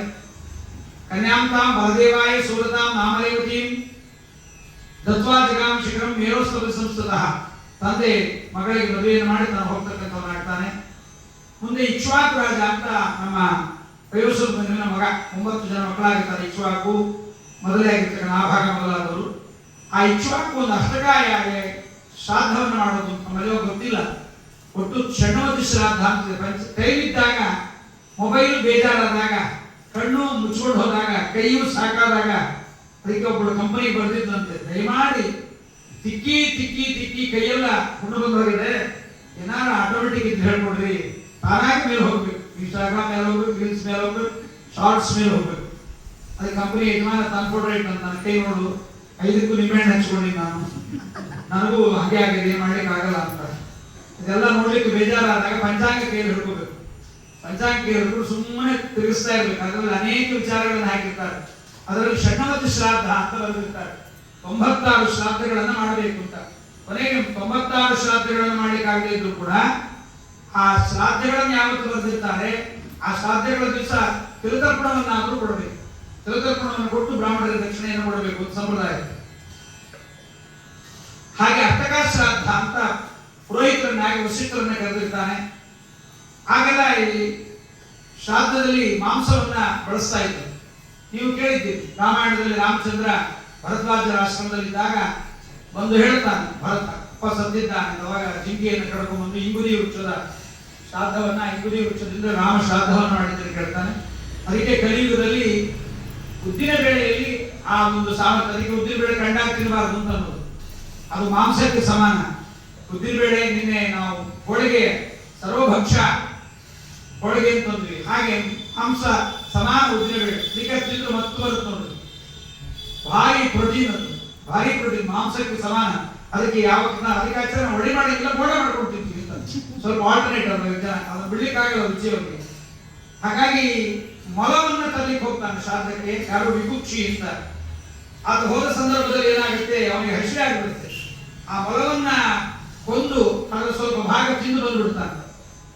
ಬಂದವರು ವಸಿಷ್ಠರು ಯಾರು ಸಾಮಾನ್ಯರಲ್ಲ, ಬಂದದ್ದನ್ನು ಪ್ರೋಕ್ಷಣೆ ಮಾಡ್ತಾರೆ. ನೀರನ್ನ ಪ್ರೋಕ್ಷಣೆ ಮಾಡಿದ ಕೂಡ ಇದು ಎಂಜಲು ತಿಂದದ್ದು ಉಚ್ಚಿಷ್ಟ ಅಂತ ಗೊತ್ತಾಗುತ್ತೆ. ಇದೆಲ್ಲ ಸಾಮಾನ್ಯ, ಅವರಿಗೆ ಜ್ಞಾನಿಗಳು ಗೊತ್ತಾಗುತ್ತೆ. ನಮ್ಮ ಜಗನ್ನಾಥದಾಸರು ಒಮ್ಮೆ ಹೀಗೆ ಸಂಚಾರಕ್ಕೆ ಹೋದಾಗ ಒಬ್ಬರ ಮನೆಗೆ ಹೋಗಬೇಕಾಗಿರುತ್ತೆ. ಆ ಮನೆಗೆ ಬರ್ತಾರೆ ಜಗನ್ನಾಥದಾಸರು. ಜಗನ್ನಾಥದಾಸರು ಬಂದು ನೈವೇದ್ಯಕ್ಕೆಲ್ಲ ಸಾಮಾನು ತಂದಿರ್ತಾರೆ, ಅಡಿಗೆ ಮಾಡಿ ಸಾಮಾನು. ಜಗನ್ನಾಥದಾಸರು ನೀರನ್ನು ಕೈಯಲ್ಲಿ ಹಾಕೊಂಡು ಗಾಯತ್ರಿ ಮಂತ್ರ ಹೇಳಿ ಪ್ರೋಕ್ಷಣೆ ಮಾಡಿ ಕಪಿಲ ನರಹರಿ ಭಾಗವತ್ರೇ ಭೂಷಣಿತ್ರದಿ ನಾಸಿಕಾಸ್ಥಿತಿಯಿಂದ ಪರಮಾತ್ಮ ಕಂಡಲ್ಲಿ ಹೀಗೆಲ್ಲ ಇದ್ದು ನೈವೇದ್ಯ ಪರಮಾತ್ಮ ಸ್ವೀಕಾರ ಮಾಡ್ತಾನೆ ಅಂತ ಚಿಂತನೆ ಮಾಡಿ, ಜಗನ್ನಾಥದಾಸರ ನೈವೇದ್ಯ ಅಂದ್ರೆ ನಮ್ಮಂಗೆ ಬರೀ ನೀರು ಉಗ್ಗೋದಲ್ಲ, ನಾವೆಲ್ಲ ಬರೀ ನೀರು ಉಗ್ಗುತ್ತೀವಿ ಅಷ್ಟೇ. ಪದಾರ್ಥದ ಒಳಗೆ ಭಗವದ್ ರೂಪದ ಚಿಂತನೆ ಆಗಬೇಕು. ಉಪ್ಪನ್ನು ಒಂದನ್ನು ಬಿಟ್ಟು, ಅಂದ್ರೆ ಉಪ್ಪೊಳಗೆ ಏನು ಮಿಕ್ಸ್ ಆಗಿರೋದಿಲ್ಲ. ಉಪ್ಪಲ್ಲಿ ಬರೀ ನಿವೃತ್ತಿ ಜನಾರ್ದನ ಮಾತ್ರ ಇರ್ತಾರೆ. ಪಕ್ಕದಲ್ಲಿ ಬಳಸಿದ ಒಂದು ಗೊಜ್ಜು ಅಥವಾ ಒಂದು ಚಟ್ನಿ, ಚಟ್ನಿಯಲ್ಲಿ ಮೇನ್ ರಾ ಮೆಟೀರಿಯಲ್ ತೆಂಗಿನಕಾಯಿ, ಅದಕ್ಕೆ ಹಾಕಿದ ಬೆಲ್ಲ, ಅದಕ್ಕೆ ಹಾಕಿದ ಹುಣಸೆಹಣ್ಣು, ಅದಕ್ಕೆ ಹಾಕಿದ ಮೆಣಸಿನಕಾಯಿ, ಉಪ್ಪು, ಎಲ್ಲದರಲ್ಲಿದ್ದ ಭಗವದ್ ರೂಪವನ್ನು ನೋಡಿ ಒಂದಕ್ಕೆ ಅದನ್ನು ಸೇರಿಸಿ ಚಟ್ನಿ ಇಂತ ದೇವರ ನೈವೇದ್ಯ ಮಾಡಬೇಕು. ಇದು ಅವರ ಪ್ರತಿಯೊಂದು ನೈವೇದ್ಯ. ಅದಕ್ಕೆ ನೈವೇದ್ಯ ಮಾಡೋದು ಲೇಟ್ ಆಗ್ತಿತ್ತು. ಅವತ್ತು ನೈವೇದ್ಯ ಕೂತ್ಕೊಂಡು ಪ್ರೋಕ್ಷಣೆ ಮಾಡಿ ಭಗವಂತನನ್ನ ಕರೆದು ನೋಡೋಣ ಅಂತ ಪದಾರ್ಥಗಳು ನೋಡಿದ್ರೆ ಒಂದು ಭಗವದ್ ರೂಪವು ಜಗನ್ನಾಥದಾಸರಿಗೆ ಕಾಣಿಸ್ತಾ ಇದೆ, ಒಂದು ಕಾಣಿಸ್ತಾ ಇದೆ. ತಪ್ಪಾಗಿದೆ ಸ್ವಾಮಿ, ಏನಾದ್ರು ಕ್ಷಮಾಪಣೆ ಮಾಡು ಅಂತ ಕೇಳ್ತಾರೆ ದೇವರನ್ನ. ದೇವರು ಏನು ಮಾತಾಡಲ್ಲ, ದೇವರು ಬರಲ್ಲ, ದೇವರು ಏನು ಮಾತಾಡಲ್ಲ. ಕೊನೆಗೆ ಯಾಕೋ ಭಗವಂತ ಬರ್ತಿಲ್ಲ, ಏನೋ ಪ್ರಾರಬ್ಧ ಕರ್ಮ ಪಾಪ ಮಾಡಿದ್ದೀವಿ ಅಂತ ಒಂದು ಬರೀ ತೆಂಗಿನಕಾಯಿ ಹೊಡಿತಾರೆ, ಅದರಲ್ಲಿ ಭಗವದ್ ರೂಪ ಬರುತ್ತೆ. ತೆಂಗಿನಕಾಯಿ ಹೊಡೆದು ನೈವೇದ್ಯ ಮಾಡ್ತಾರೆ, ಭಗವದ್ ರೂಪ ಬರುತ್ತೆ. ಆಮೇಲೆ ಸ್ವಲ್ಪ ಹೊತ್ತು ಆಲೋಚನೆ ಮಾಡಿ ಏನಾಗಿದೆ ಅಡಿಗೆಗೆ ಅಂತ ಅಡಿಗೆಯನ್ನು ಕರೆದು ಕೇಳ್ತಾರೆ, ನಾ ತಿಂತ ಅಡಿಗೆ ಮಾಡಿದ್ಯಾ? ಕೆಲವರು ಹಾಗೆ ತುಂಬಾ ಹೊತ್ತು ಉಪವಾಸ ಇರಬೇಕು ಅಂತ ಹೇಳ್ಬಿಡ್ತಾರೆ. ಈ ಅಡಿಗೆಯವ್ರನ್ನ ಏನ್ ಮಾಡ್ತಾರೆ, ಮನೆ ಯಜಮಾನರು ಉಪವಾಸ ಬರಬೇಕು, ಅವ್ರು ಬರೋ ಕಾಲಕ್ಕೆ ತಿನ್ನೋದಿರ್ತಾರೆ. ನಾ ಹೇಳ್ತೇವೆ ನಮ್ಮ ಅಡಿಗೆಯವ್ರು ತಿಮ್ಮಂಗಿಲ್ಲ ಆಚಾರ್ರೆ, ಕಾಫಿ ನೈವೇದ್ಯ ಆದ್ಮೇಲೆ ಕುಡಿತಾನೆ ಅಂತ ನಾವು ಹೇಳ್ತಿರ್ತೀವಿ. ಅವನು ಬರೋ ಕಾಲಕ್ಕೆ 3 ಇಡ್ಲಿ 4 ವಡೆ 4 ಪೂರಿ ಮತ್ತೆ ಯಾರು ಉಪವಾಸ ಮಾಡಕ್ಕಾಗುತ್ತೆ? ಅದು ಅಗ್ಗಿಗೆ ಮೇಲೆ ಕಡಿಗೆ ಮೇಲೆ ಯಾರು ಆ ಬೇಯೋದು ಯಾರ ಕೈಲಿ ಆಗುತ್ತೆ? ಅದಕ್ಕೆ ಒಂದ್ ದಿನ ಸ್ನಾನ ಮಾಡಿಬಿಡ್ತೀವಿ, ಪರಿಹಾರ ಆಗೋಯ್ತು. ಸ್ನಾನ ಅನ್ನೋದು ಯಜಮಾನನು 10 ಸರಿ ಕಾಫಿ ಕುಡಿದು ಸ್ನಾನ ಮಾಡಿ ಅವನು ನೈವೇದ್ಯ ಮಾಡ್ತಾನೆ, ಅಡಿಗೆವನು ಹಾಗೆ ಮಾಡ್ತಾನೆ, ಇಬ್ರು ಸಮಾನ, ಅದರಿಂದ ನೋ ಪ್ರಾಬ್ಲಮ್. ಅದಕ್ಕೆ ಅಡಿಗೆವನು ಕೇಳ್ತಾರೆ, ನೀನೇನಾದ್ರು ತಿಂದು ಮಾಡಿದ್ಯಾ? ಇಲ್ಲ ಸ್ವಾಮಿ, ನಾನು ತಿಂದಿಲ್ಲ. ಹಾಗಾದ್ರೆ ಮತ್ತೇನಾಯ್ತು ಅಂತ ವಿಚಾರ ಮಾಡಿದಾಗ ಅಡಿಗೆ ಎಲ್ಲ ನೈವೇದ್ಯ ಆಗಿದೆ ಅಂತ ಗೊತ್ತಾಗೋಯ್ತು. ಆ ಮನೆಯಲ್ಲಿ ಒಬ್ಬ ಮುದುಕ ಇದ್ದಾನೆ. ಆ ಮುದುಕ ಜಗನ್ನಾಥದಾಸರನ್ನ ಕರೀಲಿಕ್ಕೆ ಮನೆಯವರೆಲ್ಲ ಹೊರಟೋಗಿದ್ರು. ಮನೆಯವರೆಲ್ಲ ಹೊರಟೋದ ಮೇಲೆ ಅವನ ಪಾಪ ಮುದುಕನಿಗೆ ಅವತ್ತು ಬೆಳಗ್ಗೆ ಏನಾದ್ರು ಕೊಡಬೇಕು, 95 ವರ್ಷದ ಮುದುಕ, ಅವ್ನಿಗೆ ಏನಾದ್ರು ಕೊಡಬೇಕು ಅನ್ನೋದನ್ನು ಮರೆತು ಬಿಟ್ಟಿದ್ದಾನೆ. ಕೊನೆಗೆ ಅವನ ಅಡಿಗೆಯವ್ರನ್ನೇ ಕೇಳಿದ್ದಾನೆ, ಏನಾದ್ರು ಇದ್ದು ಕೊಡಪ್ಪ ಅಂತ. ಅಡಿಗೆಯವನು ಭಾರಿ ಖಡಾಖಂಡಿತ ಅಡಿಗೆಯವನು, ಇದು ಯಾರಿಗೂ ಕೊಡೋದ್ರೆ ಹಾಗೆಲ್ಲ ಕೊಡ್ಲಿಕ್ಕೆ ಆಗೋದಿಲ್ಲ, ನೈವೇದ್ಯ ಆಗೋದಂದ್ರೆ ಕೊಡಲ್ಲ ಅಂತ ಅವನು ಭಾರಿ ಮಡಿ ಅಡಿಗೆಯವನು. ಕೊನೆಗೆ ಅವನಿಗೆ ಬೇಜಾರಾಯ್ತು. ಮುದುಕರು ಪಾಪ ಕೇಳ್ತಾ ಇದ್ದಾರೆ, ಅವನಂದ ಸ್ವಾಮಿ ಪಾಯಸ ಬೇರೆ ಇಡೋದಿಲ್ಲ, ಅದೊಂದೇ ನಿಮ್ಗೆ ಕೊಟ್ಟುಬಿಡ್ತೀನಿ ಕುಡಿಯಿರಿ ಅಂತೇಳಿ ಒಂದು ಲೋಟ ಭಕ್ತಿ ಪಾಯಸ, ಶಾವಿಗೆ ಪಾಯಸ ಕೊಟ್ಬಿಟ್ರೆ ಕುಡಿದ್ಬಿಟ್ಟಿದ್ವಿ. ಜಗನ್ನಾಥದಾಸರು ನೋಡಿದ್ರು ಆ ಮುದುಕ ನೈವೇದ್ಯ ಮಾಡಿದ್ದಾನೆ ಅಂತ. ಮನೆಯಲ್ಲಿ ಕೇಳಿದ್ರಂತೆ, ನಿಮ್ಮಲ್ಲಿ ಯಾರು ಮುದುಕರು ಇದ್ದಾರ? ಸ್ವಾಮಿ ಆ ರೂಮ್ನಾಗ ಇದ್ದಾರೆ. ಹೋಗಿ ಜಗನ್ನಾಥದಾಸರು ಆ ಮುದುಕನ ಪಾದ ಹಿಡಿತಾರೆ. ಸ್ವಾಮಿ ಮಹಾಮಹಿಮರು ಅಪರೋಕ್ಷ ಜ್ಞಾನಿಗಳ ದರ್ಶನ ಆಯ್ತು ಇವತ್ತು. ಹೀಗೆ ನೈವೇದ್ಯದ ಕ್ರಮ. ಅದಕ್ಕೆ ಇನ್ನೊಬ್ಬರು ಆಚಾರ ನೈವೇದ್ಯ ಮಾಡಿದ್ರು. ಆಚಾರ ಭಾರಿ ನೈವೇದ್ಯ ಮಾಡ್ತಿದ್ರು. ಅವ್ರು ನೈವೇದ್ಯ ಮಾಡಿದ್ರು, ಊಟ ಕೂತಿದ್ರು, ಮಡಿ ಹೆಣ್ಮಗಳು ಬಡಿಸ್ತಾ ಇದ್ದಾರೆ. ಆಕೆ ಯಾರು ಬಂದರೂ ಕರೀತಿದ್ರು ಮನೆಗೆ, ಆಚಾರ್ಯ ಬರಬೇಕು ನಮ್ಮ ಮನೆಗೆ, ನೈವೇದ್ಯಕ್ಕೆ ಬರ್ಬೇಕು ನಮ್ಮ ಮನೆಗೆ. ಬಂದಾಳ ಆಚಾರ್ಯರು ನೈವೇದ್ಯಕ್ಕೆ ಇಟ್ಟಿದ್ರು. ನೈವೇದ್ಯ ಆಯ್ತು, ಊಟ ಕೂತಾರೆ. ಊಟ ಕೂತು ಎಲ್ಲ ಬಡಿಸಾಳ ಹಾಕಿ ಹೆಣ್ಮಗಳು ಹೇಳ್ತಾರೆ, ಆಚಾರ್ಯ ನೈವೇದ್ಯ ಭಾರಿ ಮಾಡಿದ ಆಚಾರ್ಯ, ಭಾರಿ ನೈವೇದ್ಯ ಆಗಿದೆ ಆಚಾರ್ಯ. ಇಲ್ಲಮ್ಮ ಇವತ್ತು 12 ಅಧ್ಯಾಯ ಬಹಳಷ್ಟು ಹೇಳ್ತಿದ್ದೆ, ಲೇಟ್ ಆಗಿದೆ ಅಂತ ಮುಂದೆ ಅಧ್ಯಾಯ ಹೇಳಿದ್ದೀನಿ. ಹೇಳಿಲ್ಲ, ಏನೂ ಆಗಿಲ್ಲ. ಇಲ್ಲ ಆಚಾರ್ಯ ಭಾರಿ ನೈವೇದ್ಯ ಮಾಡ್ತೀನಿ. ಒಂದ್ಸರಿ ಹೇಳಿದ್ರೆ ಸರಿ, 2 ಸರಿ ಭಾರಿ ಬಾರಿ ಒತ್ತಿ ಹೇಳಿದ್ರೆ ಆಚಾರ್ಯ ಯಾಕೋ ಸಂಶಯ ಬಂತು. ತಿಂದೆ ನಾನು ನೋಡಿದ್ದೇನೆ ಅವಾಗ. ಇಲ್ಲ ತಿಂದು ನೋಡಿಲ್ಲ ಆಚಾರ್ಯ, ನಾನು ಯಾವ ಆಚಾರ ಬಂದ್ರು ಹಪ್ಪಳ ಸಂಡಿಗೆ ನೈವೇದ್ಯ ಮಾಡ್ತೀನಿ, ನೈವೇದ್ಯ ಇಡ್ತೀನಿ. ಯಾರು ನೈವೇದ್ಯ ಮಾಡಿದ್ರು ಕಟ್ಟಿ ಕಟ್ಟಿ ತರುತ್ತೆ, ನೀವು ನೈವೇದ್ಯ ಮಾಡಿದ್ರೆ ಮೆತ್ತಗಾಗಿದೆ ಅಂತದ್ದು. ಅಂದ್ರೆ ಆಚಾರ ನೀರು ಉಗ್ಗಿ ಆಗತ್ತೆ. ಬರೀ ನೈವೇದ್ಯ ಅಂದ್ರೆ ನೀರು ಉಗ್ಗೋದೇ ನೈವೇದ್ಯ. ಕೆಲವರಾಗಿ ದೇವ್ರ ಪೂಜೆ ಸುಮ್ಮನೆ ಗಂಟೆ ಬಾರಿಸಿರ್ತಾರೆ, ಮತ್ತೆ ನಿಧಿ ಬರ್ತದೆ ಅಂತ ಹೇಳಿ. ಅದು ನೈವೇದ್ಯ ಮಾಡಿ ಪೂಜೆ ಕೂತಾಗಲ್ಲ, ಒಂದು ಅರ್ಧ ಗಂಟೆ ಲೇಟ್ ಸುಮ್ಮನೆ ಗಣಗಣ ಅನ್ಸೋದು ಇಡೋದು, ಗಣಗಣ ಅನ್ಸೋದು ಇಡೋದು. ಅದೇನು ಕೆಲಸ ಇದ್ರು ಸುಮ್ಮನೆ ಗಣಗಣ ಶಬ್ದ ಮಾಡೋದು. ಈ ಅಡಿಗೆಯವರು ಸುಮ್ಮನೆ ಅಡಿಗೆ ಆಯ್ತು ಚೀ ಅಂತ ಏನೇ ಒಂದು ನಿಂತಿನ ಹಾಕೋದು. ಅದು ಕೇಳಿ ಕೂತವ್ರಿಗೆ ನಾವು ಏನು ಕರೀತಾ ಇದ್ದಾರೆ, ಕರೆಯೋದ್ರಲ್ಲಿ ಇರೋದು ಕರೆದಿದ್ದಾಗಿರುತ್ತೆ ಹಾಗೆ. ಹಾಗಾಗಿ ಆಕೆ ಅಂತೂ ಆಚಾರ್ಯ ನೈವೇದ್ಯ ಭಾರಿ ಮಾಡ್ರಿ. ಕೊನೆ ಪಾಪ ಆಚಾರ್ಯ ಸಂಕೋಚ ಆಯ್ತಿಲ್ಲವ, ಅಂದ್ರೆ ಇಷ್ಟು ನೀರು ಉಗ್ಗಿ ಹಾಳು ಮಾಡಿರಿ ಹಪ್ಪಳ ಸಂಡಿಗೆಲ್ಲ, ಹೀಗೆ ನೈವೇದ್ಯ ಮಾಡಿದ ಗತಿ ಏನು ಅಂತ. ಹಾಗಾಗಿ ನಮ್ಮ ವಿಕುಕ್ಷಿ ಅವನಿಗೆ ಹೊಟ್ಟೆ ತುಂಬಾ ದಪ್ಪ ಇತ್ತು. ವಿಕುಕ್ಷಿ ಅಂತ ಏಳ್ಲಿಕ್ಕೆ ಕೂಡ್ಲಿಕ್ಕೆ ತ್ರಾಸನಿಗೆ. ಅವನು ಮಲವನ್ನು ತಿಂದು ಬಂದದ್ದನ್ನು ವಸಿಷ್ಠರಿಗೆ ಗೊತ್ತಾಯಿತು. ಅವನಿಗೆ ಶಾಪ ಹಾಕಿದ್ರು 12 ವರ್ಷಗಳು. ಇಷ್ಟೇ, ಎಂಜಲು ಮಾಡಿದ್ದನ್ನು ತಂದಿಟ್ಟಿದ್ದಕ್ಕೆ 12 ವರ್ಷ ರಾಜ್ಯ ಭ್ರಷ್ಟನಾಗುವಂತವನಿಗೆ. ಭಕ್ಷಯಿತ್ವಾ ಶಶಂತಾತ ಶಶಾದು ಮೃಗಯಾಂಗತಃ. ಅವನಿಗೆ ಅದೇ ಹೆಸರು ಬಂದ್ಬಿಡ್ತಂತೆ, ಶಶಾದ. ವಿಕುಕ್ಷಿ ಎನ್ನುವ ಹೆಸರು ಹೋಗಿ ಶಶಾದ ಅಂತ ಹೆಸರು ಬರ್ತಕ್ಕಂಥದ್ದಾಗಿದೆ. ಹೀಗೆ ಆ ಒಂದು ವಂಶದಲ್ಲಿ ಅವನು ಬರ್ತಕ್ಕಂಥವನಾಗಿದ್ದಾನೆ ಅಂತ ಅವನ ಕಥೆಯನ್ನು ತಿಳಿಸಿದ್ದಾರೆ. ಮುಂದೆ ಆ ವಂಶದಲ್ಲಿ ಬಂದಿರತಕ್ಕಂತಹ ಸತ್ಯವ್ರತ ಎಂಬತಕ್ಕಂತಹ ಯವನಾಶ್ವ ಎಂಬತಕ್ಕಂಥ ರಾಜ, ಮುಖ್ಯವಾದವರು ಮಾತ್ರ ಹೇಳ್ತೀನಿ, ಎಲ್ಲರನ್ನು ಹೇಳಲಿಕ್ಕಾಗಲ್ಲ. ಯವನಾಶ್ವನಿಗೆ ಮಕ್ಕಳಾಗಲಿಲ್ಲ. ಸಾವಿರಾರು ಜನ ಮದುವೆ ಆಗಿದ್ದವನು. ಎಷ್ಟು ಜನರ ಮದುವೆ ಆದ್ರೂ ಮಕ್ಕಳಾಗಲಿಲ್ಲ ಅವನಿಗೆ. ಸರಿ, ಮಕ್ಕಳಾಗದೇ ಇದ್ದಾಗ ಬೇಜಾರು ಬಂತು. ರಾಜ್ಯ ಬೇಡ, ಕೋಶ ಬೇಡ, ಮಕ್ಕಳಿಲ್ಲ, ಏನ್ ಮಾಡಬೇಕು ಅಂತ ಬೇಜಾರಾಗಿ ಋಷಿಗಳ ಆಶ್ರಮಕ್ಕೆ ಹೋಗಿಬಿಟ್ಟ. ಅಲ್ಲೇ ಇದ್ಬಿಡ್ತೀನಿ ನಾನು ಅಂತ. ಅಲ್ಲೇ ಇದ್ದ ಸಂದರ್ಭದಲ್ಲಿ ಪಾಪ ರಾಜನಾದ ರಾಜ್ಯ ಆಳದ ಋಷಿಗಳ ಆಶ್ರಮಕ್ಕೆ ಬಂದಿದ್ದ ಗತಿಯನ್ನು ಅವನಿಗೆ ಹೇಗಾರು ಮಾಡಿ ಮಕ್ಕಳನ್ನು ಕೊಡಿಸ್ಬೇಕು ಅಂತ ಅವರೆಲ್ಲ ಒಂದು ನೀರನ್ನು ಮಂತ್ರಿಸಿ ನಾಳೆ ಕೊಡಬೇಕು ಅಂತ ಯಜ್ಞ ವೇದಿಕೆಯಲ್ಲಿ ಆ ಸ್ಟೇಜ್ ಅಲ್ಲಿ ಇಟ್ಟಿದ್ರು. ಅವನಿಗೆ ಮಂತ್ರಾಲಯ ತರ ಬೇಸಿಗೆ ಕಾಲ. ಮಂತ್ರಾಲಯದಲ್ಲೆಲ್ಲ ರಾತ್ರಿ ನೀರು ಕುಡಿಬೇಕು ಅಂದ್ರೆ ದಾಳಿ ಉಟ್ಕೊಂಡು ಮಡಿಯಲ್ಲಿ ಕುಡಿಬೇಕು ಅಷ್ಟೊಂದು ಬಾಯಿಗೆ ಹೋಗ್ಬಿಟ್ಟು ಅದು ಹೆಂಗಿತ್ತು ಹಾಗೆ ಕುಡಿದ್ರೆ ಬದುಕ್ತೀವಿ. ರಾತ್ರಿ 2 ಸರಿ ಹೇಳ್ತಿರ್ತಾರೆ ಇನ್ಸ್ಟಾಗ್ರಾಮ್ ಅಲ್ಲಿ, ಅಲ್ಲಿ ಇಲ್ಲಿ, ರಾತ್ರಿ ನೀರು ಕುಡಿಯುತ್ತೀರೋ, ಕುಡಿದರೆ ಏನಾದಿತ್ತು, ಏನ್ ಪ್ರಾಣ ಹೋಗ್ತು ನೀರು ಕುಡಿದಿತ್ತು, ಕುಡಿಲೇಬೇಕು. ರಾತ್ರಿ 12 ಆಗಿರ್ಲಿ, 2 ಆಗಿರ್ಲಿ, 3 ಆಗಿರ್ಲಿ, ಗಂಟೆ ಒಳಗೆ ಬಂದ್ರೆ ಏನ್ ಮಾಡ್ಬೇಕು, ಕುಡಿಲೇಬೇಕು. ನೀವು ಮಡಿ ಉಟ್ಕೋತೀನಿ, ಸ್ನಾನ ಮಾಡ್ತೀನಿ, ಮೂರೈತೀನಿ ಅಂತ. ಹಾಗೆ ರಾಜನಿಗೆ ಬಾಯಾರಿಗಾಗಿದೆ, ನೀರು ಹುಡುಕಿದ, ಇದು ನೀರು ಸಿಗಲಿಲ್ಲ. ಆ ವೇದಿಕೆಯ ಮಧ್ಯದಲ್ಲಿ ಸಿದ್ದ ನೀರನ್ನು ಹೋದ ಕುಡಿದ್ಬಿಟ್ಟ. ಕುಡಿದು ಕೂಡಲೇ ಬೆಳಿಗ್ಗೆ ಋಷಿಗಳು ನೋಡಿದ್ರು, ಯಾರು ಕುಡಿದಿದ್ದಾರೆ ನೀರನ್ನು? ನಾ ಕುಡಿದಿತ್ತು. ಹಾಗೆ ನೀನೇ ಗರ್ಭಿಣಿ ಆಗ್ಬೋದು. ಅವನು ಯೂಟ್ರಸ್ ಇಲ್ಲ, ಅವನಿಗೆ ಗರ್ಭಕೋಶವೇ ಇಲ್ಲ, ಅವನಿಗೆ ಗರ್ಭಿಣಿ ಆಗ್ಬಿಟ್ಟ. ನೋಡ್ರಿ ಋಷಿಗಳ ಸಾಮರ್ಥ್ಯ. ಗಂಡಸು ಗರ್ಭಧಾರಣೆ ಮಾಡ್ಕೊಂಡಿದ್ದಾನೆ. ಸರಿ, ಗರ್ಭಧಾರಣೆ ಆಗಿದೆ, 9 ತಿಂಗಳು ಚೆನ್ನಾಗಿದೆ. ಅದನ್ನು ಪ್ರಸವ ಮಾಡೋದಕ್ಕೆ ಮಾರ್ಗ ಎಲ್ಲಿ? ಅವತ್ತೇ ಪ್ರಾರಂಭ ಆಯಿತು ಸಿಸೇರಿಯನ್. ಗರ್ಭವನ್ನು ಅವನ ಹೊಟ್ಟೆಯನ್ನು ಹೊರಗಡೆ ಸೀಳಿ ಮಗುವನ್ನು ಹೊರಗೆ ತೆಗೆದಿದ್ದಾರೆ. ಮಗುವನ್ನು ಹೊರಗೆ ತೆಗೆದು ಅದನ್ನ ಮಗುವನ್ನು ತೆಗೆದು ಅವನು ಬದುಕುವಂತೆ ಆಶೀರ್ವಾದ ಮಾಡಿದ್ರು, ಮುಟ್ಟಿದ್ರು. ಅದು ನೀಟಾಗಿ ಸ್ಟಿಚಿಂಗ್ಸು ಆಗೋಯ್ತು, ಏನ್ ತೊಂದರೆ ಇಲ್ಲ. ಆಗ ಆ ಮಗುವಿಗೆ ರಕ್ಷಣೆ ಯಾರು ಕೊಡಬೇಕು? ಆ ಮಗು ಅಳ್ತಾ ಇದೆ, ಹಾಲು ಬೇಕಾದಕ್ಕೆ. ಆಗ ಇಂದ್ರ ನೋಡಿ ತಾನೇನ್ ಮಾಡಿದ, ಅಮೃತದ ಕಲಶದಲ್ಲಿ ತನ್ನ ಕೈಯನ್ನು ಹತ್ತಿ ಆ ಅಮೃತ ಸಹಿತವಾಗಿ ಒಂದು ಮಾಂ ಧಾತ, ಧಾತ ಅಂದ್ರೆ ಧರಿಸು, ನನ್ನ ಚೀಪು ಅಂತಂದ ಇಂದ್ರ ಮಾಂ ಧಾತ ಅಂತಿದ್ರು. ಒಂದು ಮಾಂಧಾತ ರಾಜ ಎಂಬತಕ್ಕಂಥದ್ದಾಗಿ ಅವನು ಶ್ರೇಷ್ಠನಾಗಿರ್ತಕ್ಕಂಥವನಾಗ. ಅವನಿಗೆ 50 ಜನ ಮಕ್ಕಳು. ಅವನಿಗೆ 50 ಜನ ಮಕ್ಕಳನ್ನ ಸೌಭರಿ ಹೆಣ್ಮಕ್ಳು, ಬರೀ ಒಬ್ಬರಲ್ಲ. ಹೆಣ್ಮಕ್ಳು ಜಾಸ್ತಿ ಇದ್ರೆ ಬಹಳ ಕಷ್ಟ, ಯಾರಿಗೆ ಕೊಡ್ಬೇಕು, ಎಲ್ಲಿ ಕೊಡ್ಬೇಕು ಅಂತ. 50 ಜನ ಪುತ್ರಿಯರನ್ನ ಹೇಗೆ ಕಡಿಮೆ ಮಾಡಿಕೊಡ್ಬೇಕು ಅಂತ ಕಷ್ಟಪಡ್ತಿದ್ದ. ಸೌಭರಿ ಋಷಿಗಳು ಹೊರಗಡೆ ಕೂತ್ಕೊಂಡು ತಪಸ್ಸು ಮಾಡಿದ್ರೆ ರಂಭೆ, ಋಷಿ, ಮೇನಕೆ, ತಿಲೋತ್ತಮೆ ಬಂದು ಬಿಡ್ತಾರೆ. ಅಂದ್ರೆ ನೀರೊಳಗೆ ಕೂತು ತಪಸ್ಸು ಮಾಡ್ತಾರೆ. ಅಷ್ಟು ಪ್ರಾಣಾಯಾಮ, ಎಷ್ಟು ಸಾಮರ್ಥ್ಯ. ನೀರೊಳಗೆ ಕೂತು ತಪಸ್ಸು ಮಾಡ್ತಾ ಇರ್ತಾರೆ. ಒಂದು ದಿವಸ ಕಣ್ಣು ತೆಗೆದು ನೋಡ್ತಾರೆ, ಮೀನುಗಳ ದಾಂಪತ್ಯ, ಅವುಗಳ ಮಕ್ಕಳು, ಮೊಮ್ಮಕ್ಕಳು, ಆ ವಂಶ ಅವೆಲ್ಲ ರಾಯಮಠಕ್ಕೆ ಹೋಗೋಣ, ಅಪೂಪ ತಗೊಂಡು ಹೋಗ್ತಿರೋಣ, ಸೀರೆ ತಗೊಂಡು ಹೋಗೋಣ, ಹಣ್ಣು ತಗೊಂಡು ಹೋಗೋಣ, ಇದು ನೋಡ್ತಾರೆ ನಮ್ಮ ಸೋದರ ವಿಶ್ವ, ಅಪ್ಪ ಏನ್ ಚಂದ, ಒಬ್ಬನೇ ಇದ್ರೆ ಏನ್ ಚಂದ, ಮದುವೆ ಆಗ್ಬೇಕು. ಹೊರಗೆ ಬಂದಿದ್ದಾನೆ, ಹೊರಗೆ ಬಂದು ಮದುವೆ ಆಗ್ಬೇಕು ಅಂತ ಬಂದ್ರೆ ಆ ಮದುವೆ ಆಗಲಿಕ್ಕೆ ಅಂತ ಬಂದ್ರೆ ಹೆಣ್ಣಾರು ಕೊಡ್ತಾರೆ ವೈದಿಕ ಬ್ರಾಹ್ಮಣರಿಗೆ. ವೈದಿಕ ಬ್ರಾಹ್ಮಣರು ಶ್ರೀಮಂತರಾಗಿದ್ದು ಕೊಡ್ತಾರ್ರಿ. ಬರೇ ಸುಧಾಮಂಗಳ ಮಾಡಿದ್ದಾರೆ, ಸಂಪೂರ್ಣ ಸುಧಾ ಪರೀಕ್ಷೆ ಕೊಟ್ಟಿದ್ದಾರೆ, ಚಲೋ ಜಾವ್ ಅಂತಾರೆ. ಆ ವೈದಿಕ ಬ್ರಾಹ್ಮಣ ಜೊತೆ ಸಂಪತ್ತು ಇರಬೇಕು. ಸಂಪತ್ತಿದ ವೈದಿಕ ಬ್ರಾಹ್ಮಣರು ನೋಡ್ತಾರೆ. ಸುಧಾಮಂಗಳದಾಗ ಅನೌನ್ಸ್ಮೆಂಟ್ ಇವಾಗೆಲ್ಲ ಸುಧಾಮಂಗಳ ಆಗ್ತಾ ಇರಬೇಕಾದ್ರೆ ಅನೌನ್ಸ್ಮೆಂಟ್ ಮಾಡ್ಬಿಡ್ತಾರೆ, ನಾವು ಕನ್ಯಾ ಕೊಟ್ಬಿಡ್ತೀವಿ ಅಂತ ನೋಡಿರ್ತಾರೆ. ಹಾಗೆ ವಿಚಾರ, ಇಷ್ಟು ಜನ 12 ಜನ ಸುಧಾಮಂಗಳ ಮಾಡ್ತಾ ಇದ್ದಾರೆ ಅಂದ್ರೆ ಯಾರ್ಯಾರಿಗೆ ಕಿತ್ನಾ ಪೈಸಾ ಅಂತ ನೋಡ್ತಾರೆ. ಅಲ್ಲ ನೋಡಿ ಕನ್ಫರ್ಮ್. ಕೆಲವರು 1 ಲಕ್ಷ 2 ಲಕ್ಷ 5 ಲಕ್ಷ ಹೀಗೆ ಕೊಡ್ತಾರೆ.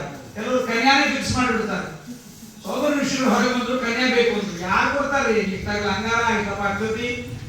ಇಲ್ಲಿ ಮ್ಯಾಲಗಡೆ ಹೋಗಿ ಮಡ್ಮಂಚಿ, ಅದು ಅಂಡರ್ವೇರ್ ಇದ್ದಂಗೆ ಇರ್ತಿತ್ತು ಮಡ್ಮಂಚಿ ಅಂತ. ಕೆಲವರು ಮಡ್ಮಂಚಿ ಬಿಡ್ತಾರೆ, ಬಹಳ ಚಂದ ಇರ್ತದೆ ನೋಡ್ಬೇಕು, ಬಗ್ಬಾರ್ದು ಹೇಳ್ಬಾರ್ದು, ಬಹಳ ಅನಾಹುತ ಮಡ್ಮಂಚಿಗಳು. ಹಂಗೆ ಉಟ್ಕೊಂಡು ಎಲ್ಲಾ ಕಡೆ ಸಭಾದಲ್ಲಿ ಓಡಾಡ್ತಿರ್ತಾರೆ, ಬಹಳ ಚೆನ್ನಾಗಿ. ಹಂಗಾಗಿ ನಮ್ಮ ಜಡೆ ಕೂದಲು ಚೆನ್ನಾಗಿಲ್ಲ, ಹಣೆ ಚೆನ್ನಾಗಿಲ್ಲ, ಶೇವಿಂಗ್ ಇಲ್ಲ, ಗಡ್ಡ ಬಿಟ್ಕೊಡ್ಬೇಕು ಮಂಗಳವಾರ, ನಾಳೆ ಏಕಾದಶಿ, ನಾಳೆ ದಶಮಿ, ನಾಳೆ ದ್ವಾದಶಿ. ಈ ವೈದಿಕ ಬ್ರಾಹ್ಮಣರ ಹಣೆ ಬರ ನೋಡಿದ್ರು ಎಲ್ಲ ಹುಡುಗಿಯರೇ ಮಾರಿ ತಿನ್ಸ್ಬಿಟ್ರು, ನಾವಲ್ಲೇ ಅಂತ. ಕೊನೆಗೆ ಸೋಬರೇಶ್ವರ ನೋಡಿದ್ರು, ಯಾಕೋ ಯಾರು ಮದುವೆ ಆಗ್ತಿಲ್ಲ ಅಂತ ಹೇಳಿ ರಾಜನ ಬಗ್ಗೆ ಕೇಳಿದ್ರು. ಮಾಂಧಾತ ರಾಜನ ಮನೆಯಲ್ಲಿ 50 ಜನ ಪುತ್ರಿಯರಿದ್ದಾರೆ. ಸೀದಾ ರಾಜನ ಮನೆಗೆ ಬಂದು, ರಾಜ ಮದುವೆ ಮಾಡ್ಕೊಂತೀನಿ, ನಾನು ಸತ್ತೆ ಎಂದ ಪ್ರಾಣ, ನಾನು ಕೆಟ್ಟೆ ಎಂದ. ಕೊಡದೇ ಇದ್ರೆ ಶಾಪ ಹಾಕ್ತಾನೆ, ಕೊಟ್ಟರೆ ಹೆಣ್ಮಕ್ಳು ದುಃಖ ಪಡ್ತಾರೆ. ವೈದಿಕ ಬ್ರಾಹ್ಮಣರ ಮನೆಯಾಗ ಏನಿರ್ತದೆ? ಅದೇ ಇಜ್ಜಿಲು, ಅದೇ ಮಡಿ ಸೀರೆ. ಯಾವ ಸೀರೆ ಉಟ್ಕೊಂಡ್ರು ಮತ್ತೆ ಅದೇನು ಪ್ರಯೋಜನ ಇಲ್ಲ. ಅದು ಮತ್ತೆ ಗಲ್ಲ ತುಂಬ ಅರಿಶಿನ, ಮಂಗಳಕ್ಕೆ ಹೋಗ್ಬಿಟ್ಟು ಗಲ್ಲ ತುಂಬ ಅರಿಶಿನ, ಕಂಡವ್ರೆ ಇಷ್ಟು ತಗೊಂಡ್ರು ಬೆಳೀತಾರೆ. ಹಣೆ ತುಂಬ ಇಷ್ಟಪ್ಪ ಕುಂಕುಮ ಮಾರಮ್ಮನ ರೀತಿ ಇರ್ತಾರೆ ವೈದಿಕ ಬ್ರಾಹ್ಮಣರ ಹೆಣ್ಣಂದ್ರೆ ಏನು ಪ್ರಯೋಜನ ಇಲ್ಲ. ಅದಕ್ಕೆ ನಾವಲ್ಲೇ ಮಕ್ಕಳು ದುಃಖ ಪಡ್ತಾರೆ. ಕೊನೆಗೆ ರಾಜ ಬುದ್ಧಿವಂತ ಮಾಡ್ತಾರೆ, ಬುದ್ಧಿವಂತಿಗೆ ತೋರಿಸ್ತಾರೆ. ಸ್ವಾಮಿ, ನಮ್ಮಲ್ಲಿ ಸ್ವಯಂವರದ ಪದ್ಧತಿ, 50 ಜನ ಪುತ್ರಿಯರಿದ್ದಾರೆ, ಯಾರು ನಿಮ್ಮನ್ನು ಇಷ್ಟಪಟ್ಟರೆ ಮದುವೆ ಮಾಡ್ಕೋಬಹುದು, ನನಗೆ ಒಪ್ಪಿಗೆ ಕೊಟ್ಟಿದ್ದೀನಿ. ಇಷ್ಟು ಬೇಕು ಒಪ್ಪಿಕೊಂಡ್ಬಿಟ್ಟ. 50 ಜನ ಹೆಣ್ಮಕ್ಳಾದ್ರೆ ಒಬ್ಬಳಾಗ ಅಯೋಗ್ಯರಾಗಿರ್ತಾರೆ ಅಂತ ಹೇಗೆ ಬಿಡ್ತಾರೆ? ಸರಿ, ಮೇಲೆ ಹೋಗ್ಬೇಕಾದ್ರೆ ಕನ್ನಡಿ ನೋಡ್ಕೊಂಡು ಸೋದರ ವಿಷಯ, ಅವ್ರು ಕನ್ನಡಿ ಇತ್ತು ನೋಡ್ಕೊಂಡ್ರು, ತಮ್ಮ ರೂಪ ನೋಡ್ಕೊಂಡ್ರು. ಏನ್ ಗಡ್ಡ ಕೂಡ ಜಡೆಗಟ್ಟು ಹೋಗಿದೆ, ಕೂದು ಜಡೆಗಟ್ಟಿದೆ, ಸೋಪ್ ಇಲ್ಲ, ಮೈಯೆಲ್ಲ ಕೆಟ್ಟ ವಾಸನೆ. ನೋಡಿದ್ರೆ ಸೋದರ ವಿಷಯಗಳಿಗೆ ನನಗೆ ಇದಕ್ಕೆ ಯಾರು ಕನ್ಯಾ ಕೊಡ್ತಿಲ್ಲ ಅಂತ ಒಂದೇ ಕ್ಷಣದಲ್ಲಿ ಇನ್ನು 10 ಮೆಟ್ಲು ಹತ್ತೋದ್ರೊಳಗೆ ನವಯೌವನ ರೂಪ, ಮನ್ಮಥನ ರೂಪ ತಗೊಂಡ್ಬಿಟ್ರು. ಮ್ಯಾಲ 10 ಮೆಟ್ಲು ಹತ್ತಿ ಹೋಗಿದ ಕೂಡಲೇ ಮಮಾಯಂ ಅಂತ ಓಟು 50 ಕನ್ಯಾ ಹಿಂದೆ ಬಿದ್ರು. 50 ಕನ್ಯೆಯನ್ನು ಹಿಂದೆ ಬಿದ್ದು ಮದುವೆ ಮಾಡಿಕೊಂಡೇ ಬಂದ್ಬಿಟ್ಟ ಒಬ್ಬರೀಶ್ವರ. ಕೆಳಗೆ ಬರೋಷ್ಟೊತ್ತಿಗೆ ಮಾಂಧಾತ ರಾಜ ನೋಡಿದ್ರೆ, ಸ್ವಾಮಿ ಇದೇನಿದು ಅಂತ. ಅದೇ ತಪೋಬಲ ಅಂತ. 50 ಜನಕ್ಕೆ, ಆ 50 ಜನ ಕನ್ಯೆಯರಿಗೆ 5,000 ಜನ ಮಕ್ಕಳು, ಮೊಮ್ಮಕ್ಕಳು. ಮನೆಯೆಲ್ಲ ರಾಯಮಠ ಇದ್ದಂಗೆ ಇರ್ತಿತ್ತು. ಒಂದು ಗಂಟೆ ಇದ್ದಂಗೆ ರಾಯಮಠ ಹೆಂಗಿರುತ್ತೆ, ಗಿಜಿ ಬಿಜಿ ಅಂತ. ಊಟ ಆದ್ಮೇಲೆ ಖಾಲಿ ರಾಯಮಠ. ಅದಕ್ಕೆ ಅವರು ಅಂತಾರೆ, ಅಹಂ, ಅವರಂತ ಹೇಳ್ಕೊಳ್ತಾರೆ, ಏಕಸ್ತಪಸ್ಯ ಮತಾಂಬಸಿ ಮತ್ಸ್ಯ ಸಂಗಾತ್. ನಾನು ಒಬ್ಬನೇ ಇದ್ದೆ, ಆರಾಮಾಗಿದ್ದೆ. ಆ ಮೀನುಗಳ ಸಂಘವನ್ನು ನೋಡಿ ನನ್ನ ಮನಸ್ಸಿಗೆ ಕೆಟ್ಟೋಯ್ತು, ಹಾಳಾಗಿಬಿಟ್ಟೆ. ಇದೇನು ಮನೆಯಾಗ ಶ್ರೀಮಂತ, ನಾಮಕರಣ, ಚೌಲ, ಉಪನಯನ, ತಾತ ಅಂತ ಮೊಮ್ಮಕ್ಕಳು ಬರೋಣ, ಅವಕ್ಕೆ ಏನೇನು ತಂದ್ಕೊಡ್ಬೇಕು, ಒಂದೊಂದು ತಂದ್ಕೊಡೋದ್ರೆ ಸಾಕಾಗತ್ತೆ ಅಂತ ಸೋದರ ಋಷಿಗಳ ಕಥೆಯನ್ನು ನಮಗೆ ತಿಳಿಸಿಕೊಟ್ಟಿದ್ದಾರೆ. ಅದಾದ್ಮೇಲೆ ಆಸೀತ್ ಬಿಂದ್ವಾಸ್ ತ್ರಯಾರುಣ ಅಂತ ಒಬ್ಬ ರಾಜ, ತ್ರಯಾರುಣ ಅಂತ ರಾಜ. ಆ ತ್ರಯಾರುಣ ರಾಜನಿಗೆ ಸತ್ಯವ್ರತ ಅಂತ ಒಬ್ಬ ಮಗ, ಅವನ ಹೆಸರು ಸತ್ಯವ್ರತ ಅಂತ. ಅವನು ಒಂದು ಮದುವೆಗೆ ಹೋಗಿದ್ದ. ತುಂಬಾ ಕಥೆಗಳು ನಮಗೆ ಮರೆಯಲ್ಲ, ನಿಮಗೆ ಜ್ಞಾಪಕ ಇರಲ್ಲ, ಕೇಳ್ತಾ ಇರುತ್ತೆ. ಯಾಕಂದ್ರೆ ನಮ್ಗೆ ಹೇಳಿ ಹೇಳಿ ಹೇಳಿ ಹೇಳಿ ನಮಗೆ ಮರೆಯಲಿಲ್ಲ, ನಿಮ್ಗೆ ಬರಲಿಲ್ಲ ಅಂತ. ಆದ್ರೆ ನಿಮಗೆ ಇದನ್ನು ಕೇಳುವುದರಿಂದ ಮನನ ಬಹಳ ಪುಣ್ಯದ ಕಥೆಗಳಿರಲ್ಲ. ಏನೇನು ಪುಣ್ಯ ಅಂತ ಒಂದೊಂದಕ್ಕೂ ಹೇಳಕ್ಕಾಗಲ್ಲ, ಟೋಟಲ್ ಕೇಳ್ತಾ ಇರಬೇಕಂತೆ. ಕೊನೆಗೆ ಮದುವೆಗೆ ಹೋಗಿದ್ದಾನೆ, ಹುಡುಗಿ ಚೆನ್ನಾಗಿದ್ದಾಳೆ ಅಂತ ಹುಡುಗಿ ಎತ್ಕೊಂಡ್ಬಿಟ್ಟ ಸತ್ಯವ್ರತ ರಾಜ. ಎತ್ಕೊಂಡು ಬಂದಾಗ ಪಾಣಿಗ್ರಹಣ ಮಂತ್ರಾಣ ವಿಜ್ಞಪ್ತಿ ಕ್ರಿಯೆ ಸುಧುಮತಿ. ಇದು ನೋಡಿ ಏನ ಭಾಗ್ಯ ವೃತಾಪೂರ್ವಂ ಕ್ರೀತೋದ್ವಾಹ ಪರಸ್ಯ. ಇನ್ನೊಬ್ಬಳಿಗೆ ಅಂತ ನಿಶ್ಚಯ ಮಾಡಿದ ಹೆಣ್ಣನ್ನು ಕರ್ಕೊಂಡು ಬಂದ್ಬಿಡ್ತಾನೆ. ಬಾಲ್ಯಾತ್ ಕಾಮಾಚ್ಚ ಮೋಹಾಚ್ಚ ಸಂಹರ್ಷಾತ್ ಚಾಪಲೇನಕ. ಬಾಲ್ಯದಿಂದ ಕಾಮಕ್ಕೊಳಗಾಗಿ ಮೋಹಕ್ಕೊಳಗಾಗಿ ತಾನ ಹುಡುಗಿಯನ್ನ ಕದ್ದು ಬಿಡ್ತಾನೆ. ಅದನ್ನ ತಂದ ಕೂಡಲೇ ತಪ್ಪು ಮಾಡಿದ ಇವನು, ಪಾಪ ಮಾಡಿದ, ಶಂಕು ಪಾಪ ಮಾಡಿದ ಅಂತ ತ್ರಯಾರುಣ ಮಗನ ಹೊರಗಾಕಿಬಿಡ್ತಾನೆ. ಹುಡುಗಿನ ಕದ್ಕೊಂಡ್ ಬಂದಿದ್ದಕ್ಕೆ ಹೊರಗಾಕಿದ್ರು. ಇವಾಗ ಇಂಟರ್ಕ್ಯಾಸ್ಟ್ ಮ್ಯಾರೇಜ್ ಆದ್ರೆ ಅರ್ಶನ ಕುಂಕುಮ ಕೊಡಮ್ಮ ಅಂತ ಕೇಳೋ ಕೆಲಸ ಜಗತ್ತಿನಾಗ. ಅವಳು ವಿಧವಾ ವಿವಾಹನೋ ಮತ್ತೊಂದೋ ಮಗದೊಂದೋ ಗೊತ್ತಿಲ್ಲ. ಅವಳು ಕೊಟ್ಟರೆ ಎಲ್ಲರೂ ಮಂತ್ರಾಕ್ಷತೆ ತಗೋತಾರೆ, ಕುಂಕುಮ ತಗೋತಾರೆ, ಅರ್ಶನ ತಗೋತಾರೆ, ಯಾರು ತಿರಸ್ಕಾರ ಮಾಡಿದ್ದಿಲ್ಲ. ಅವತ್ತಿನ ಕಾಲ ಹಾಗಿತ್ತು. ತ್ರಯಾರ್ಪಣೆ ಮಾಡಿದ್ದಾನೆ, ಮಗನನ್ನು ಹೊರಗೆ ಕಳಿಸಿಬಿಟ್ಟಿದ್ದಾನೆ. ಅಪಧ್ವಂಸೇತಿ ಬಹುಶಃ ಎಲ್ಲಿ ಹೋಗ್ಲಿ ಅಂತ ನಾಯಿ ಬೇಯಿಸಿಕೊಂಡು ತಿನ್ನುವ ಚಂಡಾಲರ ಗೋಳಿಯಲ್ಲಿ ಹೋಗಿರುವುದು. ಅಲ್ಲಿಗೆ ಬಂದಿದ್ದಾನೆ. ವಸಿಷ್ಠರು ಜ್ಞಾನಿಗಳು, ವಸಿಷ್ಠರು ಬೇಡ ತಪ್ಪು ಅಂತ ಹೇಳಿಲ್ಲ. ಅವರಿಗೆ ವಸಿಷ್ಠರ ಮೇಲೆ ಕೋಪ ಬಂತು. ಪುರೋಹಿತರು ನೀವು ಹೇಳಿದ್ರೆ ಆಗ್ತಿತ್ತು, ಹೇಳಿಲ್ಲ ನೀವು ಅಂತ ಅವರ ಮನೆಗಳಲ್ಲಿ ಬಂದಿದ್ದಾನೆ. ಯಾವಾಗ ರಾಜ ಹೀಗೆ ಒಂದು ಹೆಣ್ಣನ್ನು ಕದ್ದು ಬಿಟ್ಟು ಹೀಗೆ ಮಾಡಿದ, ನಾವರ್ಷದ ಪಾಕಶಾಸನ ಅವರ ರಾಜ್ಯದಲ್ಲಿ 12 ವರ್ಷ ಮಳೆಯಾಗಿರುವಂತೆ. ನೋಡಿ ಇವೆಲ್ಲ ಕಾರಣ. ಯಾಕೆ ತಿರಸ್ಕಾರ ಮಾಡಿರ್ತಾರೆ ಅಂದ್ರೆ, ರಾಮನ ಕಾಲದಲ್ಲಿ ಒಬ್ಬ ಬ್ರಾಹ್ಮಣನ ಮಗ ಸತ್ತೋಗಿಬಿಡ್ತಾನೆ. ರಾಮ ರಾಜ್ಯ ಆಳುವಾಗ ಒಬ್ಬ ಬ್ರಾಹ್ಮಣನ ಪುತ್ರ ಸತ್ತೋಗಿಬಿಡ್ತಾನೆ. ಅದಕ್ಕೆ ಕಾರಣ ಹುಡುಕಿದ್ದು ಯಾವುದೋ ಬೇರೆ ರೋಗ ಬಂದಿದ್ಯಾ ಮತ್ತೊಂದು ಬಂದಿದೆ ಅಂತಲ್ಲ, ರಾಮ ಹುಡುಕಿದ್ದು ಯಾರು ಮಾಡಬಾರ್ದು ಕೆಲಸ ಮಾಡ್ತಾ ಇದ್ದಾರೆ. ಒಬ್ಬ ಶೂದ್ರ ತಪಸ್ಸು ಮಾಡ್ತಾ ಇರ್ತಾನೆ, ತಪ್ಪಲ್ವಾ? ತಪ್ಪೇನಿಲ್ಲ. ಶೂದ್ರ ತಪಸ್ಸು ಮಾಡಬಾರ್ದು ಅಂತ ಇಲ್ಲ. ಶೂದ್ರರು ಯಾಕೆ ಶಬರಿ ಮಾಡಿದ್ದು, ಬಿದುರ ಮಾಡಿದ್ದ, ಬೇಕಾರ್ಜನ ಮಾಡಿದ್ದ. ಆದ್ರೆ ತಪಸ್ಸು ಮಾಡುವಾಗ ಉದ್ದೇಶ ಕೆಟ್ಟದಿರಬಾರ್ದು. ಅವನು ಶಬರ ಅವನು ಏನ್ ಮಾಡ್ತಾ ಇದ್ದಾನೆ, ಶೂದ್ರ ತಪಸ್ಸು ಮಾಡುವಾಗ ಪಾರ್ವತೀಪತಿ ಆಗಬೇಕು ಅಂತ ತಪಸ್ಸು ಮಾಡ್ತಾ ಇದ್ದಾನೆ. ಇದು ಉದ್ದೇಶ ಸರಿ ಇರಬೇಕು. ಆ ಉದ್ದೇಶ ಸರಿ ಇಲ್ಲದೆ ಇದ್ದರಿಂದ ಬ್ರಾಹ್ಮಣ ಪುತ್ರ ಸತ್ತಿದ್ದ. ಅದಕ್ಕೆ ರಾಮ ಏನ್ ಮಾಡಿದ, ಆ ಶೂದ್ರನನ್ನ ಸಂಹಾರ ಮಾಡಿದ, ಬ್ರಾಹ್ಮಣ ಪುತ್ರ ಇದ್ದ. ಅದಕ್ಕೆ ನಮ್ಮ ಸಮಾಜದಲ್ಲಿ ಮಳೆ ಬರದೇ ಇರೋದು, ರೋಗಗಳು ಬರೋದು, ಇದಕ್ಕೆಲ್ಲ ಈ ತರದ ಅನಾಹುತಗಳು ಅನಾಚಾರಗಳೇ ಕಾರಣ. ಸರಿಯಾದ ಅಹಂಪುತ್ರೇಣ ಪುತ್ರಾರ್ಥಿ ಪ್ರಯಾಸ ಕುಲವಾಂಸನ ಅವ್ರ ಜೊತೆಗೆ ಬಂದು ಇದ್ದು ಬಿಡ್ತಾನೀತ ಸತ್ಯವ್ರತ ರಾಜ. ಬಂದಿದ್ದ ಸಂದರ್ಭದಲ್ಲಿ ಮಳೆ ಬರಲಿಲ್ಲ, ಬಹಳ ಕಷ್ಟ ಆಗಿತ್ತು. ಆಗ ಅಲ್ಲೊಂದು ಸಂದರ್ಭ ನಡೆದಿತ್ತು. ವಿಶ್ವಾಮಿತ್ರರು ಏನಿದ್ದಾರಲ್ಲ ಅವರು ತಪಸ್ಸಿಗೆ ಹೋಗ್ಬಿಡ್ತಿದ್ರು. 10,000 ವರ್ಷ ತಪಸ್ಸು. ಹೆಂಡತಿಗೇನು ಮಕ್ಕಳಿಗೇನು ನಿಮ್ಗೆಲ್ಲ ಗೊತ್ತಿಲ್ಲ. ಪುರಾಣಕ್ಕೆ ನಾವು ಹೋದ್ರೆ ಆಚಾರ ಪಾಪ ಹೆಂಡತಿ ಗತಿ ಒಂದು 100 ರೂಪಾಯಿ ಕೈಯಾಗಿ ಹೋಗ್ಬಿಟ್ಟು ಗತಿ ಎಲ್ಲ ಇಟ್ಟು ವೀಕ್ ಹಾಕ್ಬಿಡೋದು. ಅವ್ರಿಗೆ ಏನಾರು ಆಪತ್ತಾದ್ರೆ ಅವಾಗ ಫೋನ್ ಪೇ ಗಿಟ್ಟು ಕೂಡ ಇರ್ತಿರ್ಲಿಲ್ಲ. ಸೋಪ್ ಪೌಡರ್ ಕೂಡ ಬರಬಾರ್ದು 100 ರೂಪಾಯಿಗೆ. ಮತ್ತೆಲ್ಲ ಬಟ್ಟೆ ಹೋಗಿ ಹಾಕಿ ಅಂತ ಹೇಳ್ಬಿಟ್ಟು ಹೋಗಿರೋದು. ಹಾಗಾಗಿ ವಿಶ್ವಾಮಿತ್ರ ತಪಸ್ಸಿಗೆ ಹೋದ್ದಾರೆ. ವಿಶ್ವಾಮಿತ್ರ ತಪಸ್ಸಿಗೆ ಹೋದಾಗ ಅವರ ಹೆಂಡತಿಗೆ ಬಹಳಷ್ಟು ಜನ ಮಕ್ಕಳಿದ್ದಾಗ ಜೀವನ ಮಾಡ್ಲಿಕ್ಕೆ ಆಗಲ್ಲ ಅಂತ ಹೇಳಿ ಒಬ್ಬ ಮಗನನ್ನ ಮಾರಿ, ಆ ಮಗನನ್ನ ಮಾರೋದ್ರಿಂದ ಬಂದ ದುಡ್ಡಿನಿಂದ ಮಿಕ್ಕ ಮಕ್ಕಳನ್ನು ಸಾಕಬಹುದು ಅಂತ ಆ ಒಂದು ಮಗುವನ್ನ ಕಂಠದಲ್ಲಿ ಹಾಕೊಂಡು ಆ ಮಗುವನ್ನು ಇಟ್ಕೊಂಡು, ಮಗು ಬೇಕಾ ಮಗು ಅಂತ ಮಾರಾಟಕ್ಕೆ ಹೋಗ್ತಾ ಇದ್ದಾರೆ. ಆ ಮಗುವನ್ನು ಯಾರು ತಗೋತಾರ ಇದು ನೋಡ್ತಾನೆ ಸತ್ಯವ್ರತ ರಾಜ. ಮಕ್ಕಳನ್ನು ಮಾರುವ ಸಂದರ್ಭ ಬಂತಲ್ಲ ಅಂತ ತಕ್ಷಣ ತಾನು ತಗೋತಾನಮ್ಮ, ನಿನ್ನ ಬಡತನ ಏನು ಬಂದಿದೆ, ನಿನಗೆ ಊಟಕ್ಕೆ ಏನಿಲ್ವಲ್ಲ, ಅದಕ್ಕೆ ನಾನು ಪರಿಹಾರ ಮಾಡ್ತೀನಿ, ನಾನು ಊಟಕ್ಕೆ ಹಾಕ್ತೀನಿ ಅಂತ ಹೇಳಿ ಆ ಮಗುವನ್ನು ಮಾರಬೇಡ ಅಂತ ಹೇಳ್ತಾನೆ. ಆ ಮಗುವಿಗೆ ಇನ್ನು ನಾಮಕರಣ ಏನ್ ಮಾಡಿದ್ರು ಗೊತ್ತಿಲ್ಲ. ಕುತ್ತಿಗೆಯಲ್ಲಿ ಬಂಧನ ಮಾಡಿಕೊಂಡು ಹೋಗಿದ್ರಿಂದ ಅವನಿಗೆ ಗಾಲವ ಅಂತ ಅವನಿಗೆ ಹೆಸರಾಗುತ್ತೆ, ಗಾಲವ ಋಷಿಗಳು ಅಂತ. ತಂತುಬದ್ಧಂ ಕಲೆ ದೃಷ್ಟ ವಿಕ್ರಿಯಂತ ಧ್ರುವಾತ್ಮಜ ವಿಶ್ವಾಮಿತ್ರಸ್ಯ ದೃಷ್ಟಿ ಇರ್ತದೆ. ಇದು ಯಾರ ಮಕ್ಕಳು ಅಂತ ಕೇಳ್ತಾನೆ. ವಿಶ್ವಾಮಿತ್ರ ಮಕ್ಕಳು ಬಹಳ ಒಳ್ಳೆ. ವಸಿಷ್ಠರಿಗೂ ವಿಶ್ವಾಮಿತ್ರರಿಗೂ ಆಗಲ್ಲ. ವಸಿಷ್ಠರು ನನ್ನ ಮನೆ ಬಿಟ್ಟು ಹೊರಗಾಕಿದ್ರು. ವಿಶ್ವಾಮಿತ್ರ ಪಾರ್ಟಿ ವೈಸಿಪಿ ವೈಎಸ್ಆರ್ ಬರಲ್ಲ, ಟಿಡಿಪಿ ಬಂದಾಯ್ತು, ಕಾಂಗ್ರೆಸ್ ಇಲ್ಲದ ಬರಲ್ಲ, ಬಿಜೆಪಿ ಬಂದಾಯ್ತು ಅಂತ ವಸಿಷ್ಠರ ಜಾಗವನ್ನ ವಿಶ್ವಾಮಿತ್ರರಿಗೆ ಮಾಡಬೇಕು ಅಂತ ಮಾಡಿದ್ದಾನೆ. ಅದಾದ ಮೇಲೆ ಸತ್ಯವ್ರತ ಪ್ರತಿನಿತ್ಯ ಒಂದಿಷ್ಟು ಮಾಂಸವನ್ನು ತಂದು ತಾನು ಕೊಡ್ತೀನಿ ಅಂತ ಬ್ರಾಹ್ಮಣರ ಮನೆಯಲ್ಲಿ ಕ್ಷತ್ರಿಯರು ಕೊಟ್ಟು ತಿಂತಾರೋ ಇವು ಅಂತ ಅವರ ಮನೆಯ ಗಿಡದ ಎದುರಿಗೆ ಕಟ್ಟಿಬಿಡ್ತಿದ್ದ ಮಾಂಸವನ್ನು. ಈ ವಿಶ್ವಾಮಿತ್ರನ ಹೆಂಡತಿ ಅದನ್ನು ತಿಂತಾ ಇತ್ತು. 12 ವರ್ಷ ಆಯಿತು, ಮಳೆ ಬಂತು. ಅಷ್ಟೊಂದು ವಿಶ್ವಾಮಿತ್ರರು ಬಂದರು. ವಿಶ್ವಾಮಿತ್ರರು ಬರೋಷ್ಟೊತ್ತಿಗೆ ಮತ್ತೊಂದು ತೊಂದರೆ, ಮಾಂಸ ಸಿಗದೇ ಇದ್ದಾಗ ಕೋಪದಲ್ಲಿದ್ದ ಸತ್ಯವ್ರತ ರಾಜ ಏನ್ ಮಾಡ್ತಾನೆ, ವಸಿಷ್ಠರ ಕಾಮಧೇನುವನ್ನು ಕೊಂದು ಮಾಂಸವನ್ನು ತಿಂತಾನೆ. ಇದನ್ನು ನೋಡುತ್ತಾರೆ. ಅದನ್ನು ನೋಡಿ ವಸಿಷ್ಠರಿಗೆ ಬಹಳ ಕೋಪ ಬರುತ್ತೆ. ಬಹಳ ಅನ್ಯಾಯ ಮಾಡಿದ್ಯಾ, ಜಾನಧರ್ಮಂ ವಸಿಷ್ಠಸ್ತು. ವಸಿಷ್ಠರಿಗೆ ಹೀಗೆ ಸರ್ವಕಾಮದು ಕಾಮದೋಗ್ರಿ ತಾವೇ ಕ್ರೋಧಾಚ ಮೋಹಾಚ ಶ್ರಮಾಚೈವ ಕ್ಷುಧಾರ್ಜಿತ ಜಗಾನ ಜನಮೇಜ ರಾಜ. ಬಹಳ ಹರ್ಷಗೊಳಗಾಗಿದ್ದ ರಾಜ ಹಸುವನ್ನು ಕೊಂದು ಅವರಿಗೂ ಕೊಟ್ಟ, ತಾನು ತಿಂದಿದ್ದ. ಇದು ನೋಡಿದ ವಸಿಷ್ಠರಿಗೆ ಬಹಳ ಕೋಪ ಬಂತು. ಸತ್ಯವಾಂಸಂ ಸ್ವಯಂ ವಿಶ್ವಾಮಿತ್ರಸ್ಯ ಮಕ್ಕಳಿಗೂ ಕೊಟ್ಟಿದ್ದಾನೆ. ಆಗ ವಿಶ್ವಾಮಿತ್ರರು ಬಂದಿದ್ದಾರೆ. ಬಂದ ವಿಶ್ವಾಮಿತ್ರರು ಯಾರು ನನ್ನ ಮಕ್ಕಳನ್ನು ಕಾಪಾಡಿದ್ರು ಈ ತರ ಹೆಂಡತಿ ಹೇಳಿದ್ರು, ನಮ್ಮ ಮಕ್ಕಳನ್ನು ಹೀಗೆ ಕಾಪಾಡಿದ್ದಾರೆ, ಬಹಳ ಸಂತೋಷ ಆಗುತ್ತೆ. ಅಷ್ಟರಲ್ಲಿ ಮಳೆ ಬರುತ್ತೆ ಊರಲ್ಲಿ. ಈ ತರ ಒಳ ಕರ್ಕೊಂಬರೋಣ ಅಂತ ಸಾಕು, 12 ವರ್ಷ ಆಗಿ ಹೊರಗೋಗಿದ್ದ, ಶಿಕ್ಷೆ ಆಗಿದೆ, ಕರ್ಕೊಂಬರೋಣ. ಅದ್ರ ವಸಿಷ್ಠರು ಅಂತಾರೆ, ಇವನು 3 ತಪ್ಪು ಮಾಡಿದ್ದಾನೆ. ಪಿತುಶ್ಚ ಅಪರಿತೋಷೇಣ, ಅಪ್ಪನನ್ನ ಸಂತೋಷ ಮಾಡುತ್ತಿಲ್ಲ. ಗುರೋರ್ದೋಗ್ಧಿ ವಧೇನಚ, ಗುರುಗಳ ಹಸುವನ್ನ ಕೊಂದಿದ್ದಾನೆ. ಅಪ್ರೋಕ್ಷಿತೋಪಯೋಗಾಚ ತ್ರಿವಿಧಸ್ಥೆ ವ್ಯತಿಕ್ರಮ, ಹಸುವನ್ನ ಕೊಂದರೂ ಶ್ರಾದ್ದಕ್ಕಾಗಿ ಉಪಯೋಗಿಸಲಿಲ್ಲ. 3 ತಪ್ಪನ್ನ ಮಾಡಿದ್ರಿಂದ ಇವರಿಗೆ ತ್ರಿಶಂಕು ಅಂತ ನಾಮಕರಣ. ಅವನೇ ಸತ್ಯವರಸ ರಾಜನಿಗೆ ತ್ರಿಶಂಕು ಅಂತ ನಾಮಕರಣ. ಅದಕ್ಕೆ ನಮ್ಮ ಮನೆಗಳಲ್ಲಿ ಮಧ್ಯದ ಮಕ್ಕಳಿಗೆ ತ್ರಿಶಂಕು ಅಂತ ಕರೀತಾರೆ. ಮೊದಲನೇ ಮಗ ಕೊನೆ ಮಗ. ಮೊದಲನೇ ಮಗ ಅಪ್ಪನಿಗೆ ಬೇಕು, ಕೊನೆಯ ಮಗ ಅಮ್ಮನಿಗೆ ಬೇಕು, ಮತ್ತನೇದ್ದು ಸುರಕ್ಷೇಪ ತ್ರಿಶಂಕು ಅಂತ ಹೆಸರು. ಅಂದ್ರೆ ಈ ಕಡೆ ಇಲ್ಲಿರೋರಾರೆ ಅಲ್ಲಿಗೆ ಹೋಗಲ್ಲ ಅಂತವರಿಗೆ ತ್ರಿಶಂಕು ಅಂತ. ಆಮೇಲೆ ಇನ್ನೊಂದೇನಾಯ್ತು, ವಿಶ್ವಾಮಿತ್ರರು ಬಹಳ ಸಂತೋಷಪಟ್ಟು ನಿನಗೆ ಏನ್ ಬೇಕು ವರ ಕೇಳು, ನನ್ನ ಸಂಸಾರವನ್ನು ಉಳಿಸಿದ್ದಿ ಅಂತ. ಅದಕ್ಕೆ ಅವನೆಲ್ಲ ಸತ್ಯವ್ರತ ರಾಜ ನನಗೆ ಸ್ವರ್ಗ ಬೇಕು ಅಂತ. ಹೋಗು ಅಂತ. ಅವನು ಸತ್ತರು ಸ್ವರ್ಗಕ್ಕೆ ಹೋಗ್ಬೇಕು, ನಾ ಹಂಗೆ ಹೋಗ್ಬೇಕು ಅಂತ. ಹಂಗೆ ಹೋಗ್ತೀನಿ ನಾನು ಅಂತ. ಸ್ವರ್ಗಕ್ಕೆ ಹೋಗು ಬೆಚ್ಚ ಅಂದ್ರು. ಮೇಲ್ಗಡೆಯಿಂದ ಇಂದ್ರ ಅಂತ ತಿಷ್ಟ ಪದ ಅಂತ ಕೆಳಗೆ ಬೀಳು ಅಂತ.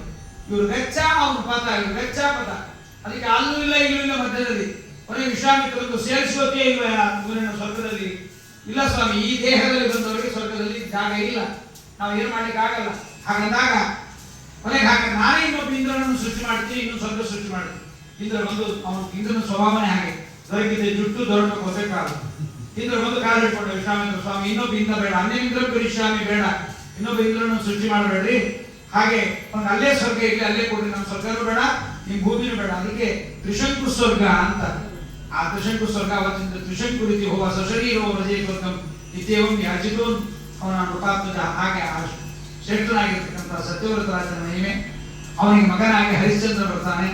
ಅಂತ ಶ್ರೇಷ್ಠನಾಗಿರ್ತಕ್ಕಂಥ ಹರಿಶ್ಚಂದ್ರ ತಾನು ಇಡೀ ಜಗತ್ತನ್ನು ಆಳಿದ್ದಾನೆ. ವಿಶ್ವಾಮಿತ್ರರ ಒಂದು ಸ್ಪರ್ಧೆಗೆ ಒಳಗಾಗಿ ತಾನೇನ್ ಮಾಡ್ತಾನೆ, ವಿಶ್ವಾಮಿತ್ರರ ಸ್ಪರ್ಧೆ ಒಳಗಾಗಿ ಆನೆಯ ಮೇಲೆ ನಿಂತು ಕಬಡೆಯನ್ನು ಚಿಮ್ಮಿದರೆ ಎಷ್ಟು ದುಡ್ಡು ಬರಬೇಕು ಅಷ್ಟು ಯಜ್ಞಕ್ಕೆ ದುಡ್ಡು ಬೇಕು ಅಂತ ವಿಶ್ವಾಮಿತ್ರ.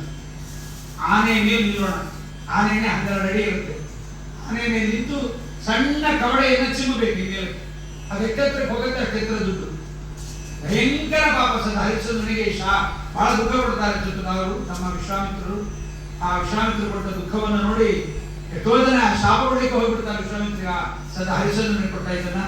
ಆಮೇಲೆ ಹರಿಶ್ಚಂದ್ರ ತನ್ನನ್ನು ಮಾಡ್ಕೊತಾನೆ, ಹೆಂಡತಿಯನ್ನು ಮಾಡ್ತಾನೆ, ಮಗನನ್ನು ಮಾಡ್ತಾನೆ, ಸಂಪತ್ತೆಲ್ಲ ಕೊಡ್ತಾನೆ. ಕೊನೆಗೆ ವಿಶ್ವಾಮಿತ್ರರು ಅವನ ಸತ್ಯನಿಷ್ಠೆಯನ್ನು ನೋಡಿ ಬಹಳ ಸಂತೋಷಪಟ್ಟು ನೀನು ಕೊಟ್ಟದ್ದು ಎಲ್ಲ ಬಂದಾಗಿ ನಿಂತಾರೆ. ಹಂಗೆ ಹರಿಶ್ಚಂದ್ರ ರಾಜನ ಕಥೆ. ಏನೇ ಆಪತ್ತು ಬಂದರೂ ಆಡಿದ ಮಾತನ್ನ ಸತ್ಯವನ್ನು ಬಿಡಬಾರದು. ಇದರಿಂದ ಯಾರು ಇಷ್ಟಪಡ್ತಾರೆ, ಕೊಡದೆ ಇದ್ರು ಒಂದ್ ದಿವಸ ನರಕನಾಗಿ ಬೆಳಿತೀವಿ, ಬಿದ್ರು ಪರವಾಗಿಲ್ಲ. ಹೀಗೆ ಸ್ಮಶಾನ ಕಾಯೋದು, ಹೆಂಡತಿಗೆ ಮಗ ಸಾಯೋದು, ಹರಿಶ್ಚಂದ್ರನ ಕಥೆಯಲ್ಲಿ ಆ ರೋಹಿತರನ್ನು ಕರ್ಕೊಂಡು ಬಂದು ಕಷ್ಟಪಡೋದು, ಇವೆಲ್ಲ ಬಹಳ ಕಷ್ಟ ಆಗತ್ತೆ ಅಂತ ಅನ್ನೋದ್ರ ಕಥೆಯನ್ನು ಕೇಳಿದ್ದೇವೆ. ಇದಾದ್ಮೇಲೆ ಆ ವಂಶದಲ್ಲಿ ಬಂದಿರ್ತಕ್ಕಂಥ ಸಗರ ಅಂತ ಒಬ್ಬ ರಾಜ. ಅವನು ಗರ ಅಂದ್ರೆ ವಿಷ, ವಿಷಕ್ಕೆ ಗರ ಅಂತಾರೆ. ಆ ಮಗು ಹೊಟ್ಟೆಯಲ್ಲಿದ್ದಾಗ ಉಳಿದ ಪತ್ನಿಯರು, ರಾಜನ ಮಡದಿಯರು, ಈ ಮಗು ಬದುಕಿ ಬಿಟ್ರೆ ರಾಜನಿಗೆ ಈ ಹೆಂಡತಿ ಮೇಲೆ ಅಭಿಮಾನ ಬಂದುಬಿಡುತ್ತೆ ಅಂತ ಗರಂಧದ ಕುಮಾರಾಯ ಮಗುವಿಗೆ ವಿಷ ಹಾಕಿ ಬಿಡ್ತಾರೆ. ಆದ್ರೆ ಆ ಮಗು ವಿಷದ ಸಹಿತವಾಗಿ ಹುಟ್ಟುತ್ತೆ, ಚೆನ್ನಾಗಿರುತ್ತದೆ. ಅದಕ್ಕೆ ಅವನಿಗೆ ಸಗರ ಅಂತ ನಾಮಕರಣ ಮಾಡ್ತಾರೆ. ಅವನಿಗೆ 2 ಹೆಂಡಂದ್ರು, ಕೇಶಿನಿ ಮತ್ತು ಇನ್ನೊಬ್ರು ಹೆಂಡಂದ್ರು. ಆ 2 ಹೆಂಡಂದ್ರು ಹೊರ ಕೊಡ್ತಾರೆ ಋಷಿಗಳು. 60,000 ಜನ ಮಕ್ಕಳು, ಒಬ್ಬಳೇ ಮಗ, ಇಬ್ರು ಯಾರಿಗೆ ಬೇಕು ಅಂತ. 60,000 ಜನ ಮಕ್ಕಳು ನನಗೆ ಇಲ್ಲಿಂತಾಳೊಬ್ಬಳು, ಇನ್ನೊಬ್ಳು ಒಂದೇ ಮಗ ಬೇಕು ಅಂತ. ಆ ಸಗರ ರಾಜ ಅಶ್ವಮೇಧ ಯಾಗವನ್ನು ಮಾಡಿದಾಗ ಅವನ ಕುದುರೆಯನ್ನ ಇಂದ್ರ ಕದ್ದೊಯ್ದು ಬಿಡ್ತಾನೆ. ಕುದುರೆ ಹಿಂದೆ ಇದ್ರೆ ಯಜ್ಞ ಮಾಡೋ ಹಾಗಿಲ್ಲ, ಕುದುರೆಯನ್ನು ಕೊಲ್ಲಲೇಬೇಕು, ಅಶ್ವಮೇಧ ಇಲ್ಲದ್ರೆ ಸಾಧ್ಯ ಇಲ್ಲ. ಆಗ ಕುದುರೆಯನ್ನು ಹುಡ್ಕೊಂಡು ಹೋಗ್ತಾ ಇರುವಾಗ ಭೂಮಿಯೆಲ್ಲ ಸುತ್ತಾರೆ, ಎಲ್ಲೂ ಇರೋದಿಲ್ಲ, ಎಲ್ಲೂ ಇಲ್ಲ, ಕೆಳಗೆ ಹೋಗ್ಬೇಕು ಅಂತ ಭೂಮಿಯನ್ನು ಅಗೀತಾರೆ 60,000 ಜನ. ಅದೇ JCB ಇದ್ರು ಏನೋ ಗೊತ್ತಿಲ್ಲ, ಒಬ್ಬೊಬ್ರು ಭೂಮಿಯನ್ನು ಅಗದಾಗ ದೊಡ್ಡ ಹಳ್ಳ ಬಿತ್ತು ಭೂಮಿಯಲ್ಲಿ. ಆ ನೀರಿನಲ್ಲಿ, ಆ ಹಳ್ಳದಲ್ಲಿ ನೀರು ನಿಂತದ್ರಿಂದ ಸಾಗರ ಅಂತ, ಸಗರನ ಮಕ್ಕಳು ಮಾಡಿದ್ರಿಂದ ಸಾಗರ ಅಂತ. ಆ ಸಗರನ ಮಕ್ಕಳೆಲ್ಲ ಭೂಮಿಯಿಂದ ಕೆಳಗಡೆ ಹೋಗಿ ಕಪಿಲ ಋಷಿಗಳ ಆಶ್ರಮಕ್ಕೆ ಹೋಗ್ತಾರೆ. ಕಪಿಲ ಋಷಿಗಳ ಆಶ್ರಮಕ್ಕೆ ಹೋಗಿ ಅವರ ಹಿಂದ್ಗಡೆ ಕುದುರೆಯನ್ನು ಕಟ್ಟಿದ್ದಾನೆ ಇಂದ್ರ. ಹೋಗಿ ಇವನೇ ಕಟ್ಟಿದ್ದಾನೆ ಅಂತ ಕಪಿಲ ಋಷಿಗಳ ಮೇಲೆ ಬಹಳ ಕೋಪದಿಂದ ಮಾತಾಡಿದಾಗ ಕಪಿಲ ಋಷಿಗಳು ಕಣ್ಣು ತೆಗೆದು ನೋಡ್ತಾರೆ. ಕಣ್ಣು ತೆಗೆದು ನೋಡಿದಾಗ 60,000 ಜನ ಭಸ್ಮ ಆಗಿರ್ತಾರೆ. ಭಸ್ಮ ಆಗಿದ್ದು ನೋಡಿ ಬಹಳ ದುಃಖ ಆಗುತ್ತೆ. ಅವರ ಮಗ ಇನ್ನೊಬ್ಬ ಅಂಶುಮಂತ ಅಂತಿರ್ತಾನೆ, ಸಗರ ರಾಜನ ಮಗ. ಅವನು ಕಪಿಲ ಋಷಿಗಳನ್ನು ಪ್ರಾರ್ಥನೆ ಮಾಡಿ ಕೇಳ್ಕೊತಾನೆ, ಸ್ವಾಮಿ ಕುದುರೆ ಕೊಡ್ರಿ, ನಮ್ಮ ಅಣ್ಣಂದ್ರಿಗೆ ಗೊತ್ತಾಗಿಲ್ಲ, ತಪ್ಪು ಮಾಡಿದ್ರು, ಉದ್ಧಾರ ಹೇಗಾಗಬೇಕು ಅಂತ. ಗಂಗೆಯನ್ನ ಭೂಮಿಗೆ ಕರೆಸಿದರೆ ಆ ಗಂಗೆಯಲ್ಲಿ ಇವರು ಮುಳುಗಿದರೆ, ಇವರ ಅಸ್ಥಿಗಳು ಮುಳುಗಿದರೆ ಇವರೆಲ್ಲ ಉದ್ಧಾರ ಆಗುತ್ತಾರೆ ಅಂತ. ಆಗ ಗಂಗೆಯನ್ನು ತರಬೇಕು ಅಂತ ಅಂಶುಮಂತ ಪ್ರಯತ್ನ ಮಾಡ್ತಾನೆ. ಅನೇಕ ರಾಜರು ಪ್ರಯತ್ನ ಮಾಡ್ತಾರೆ, 1000 ವರ್ಷಗಳು ಆಗೋದಿಲ್ಲ.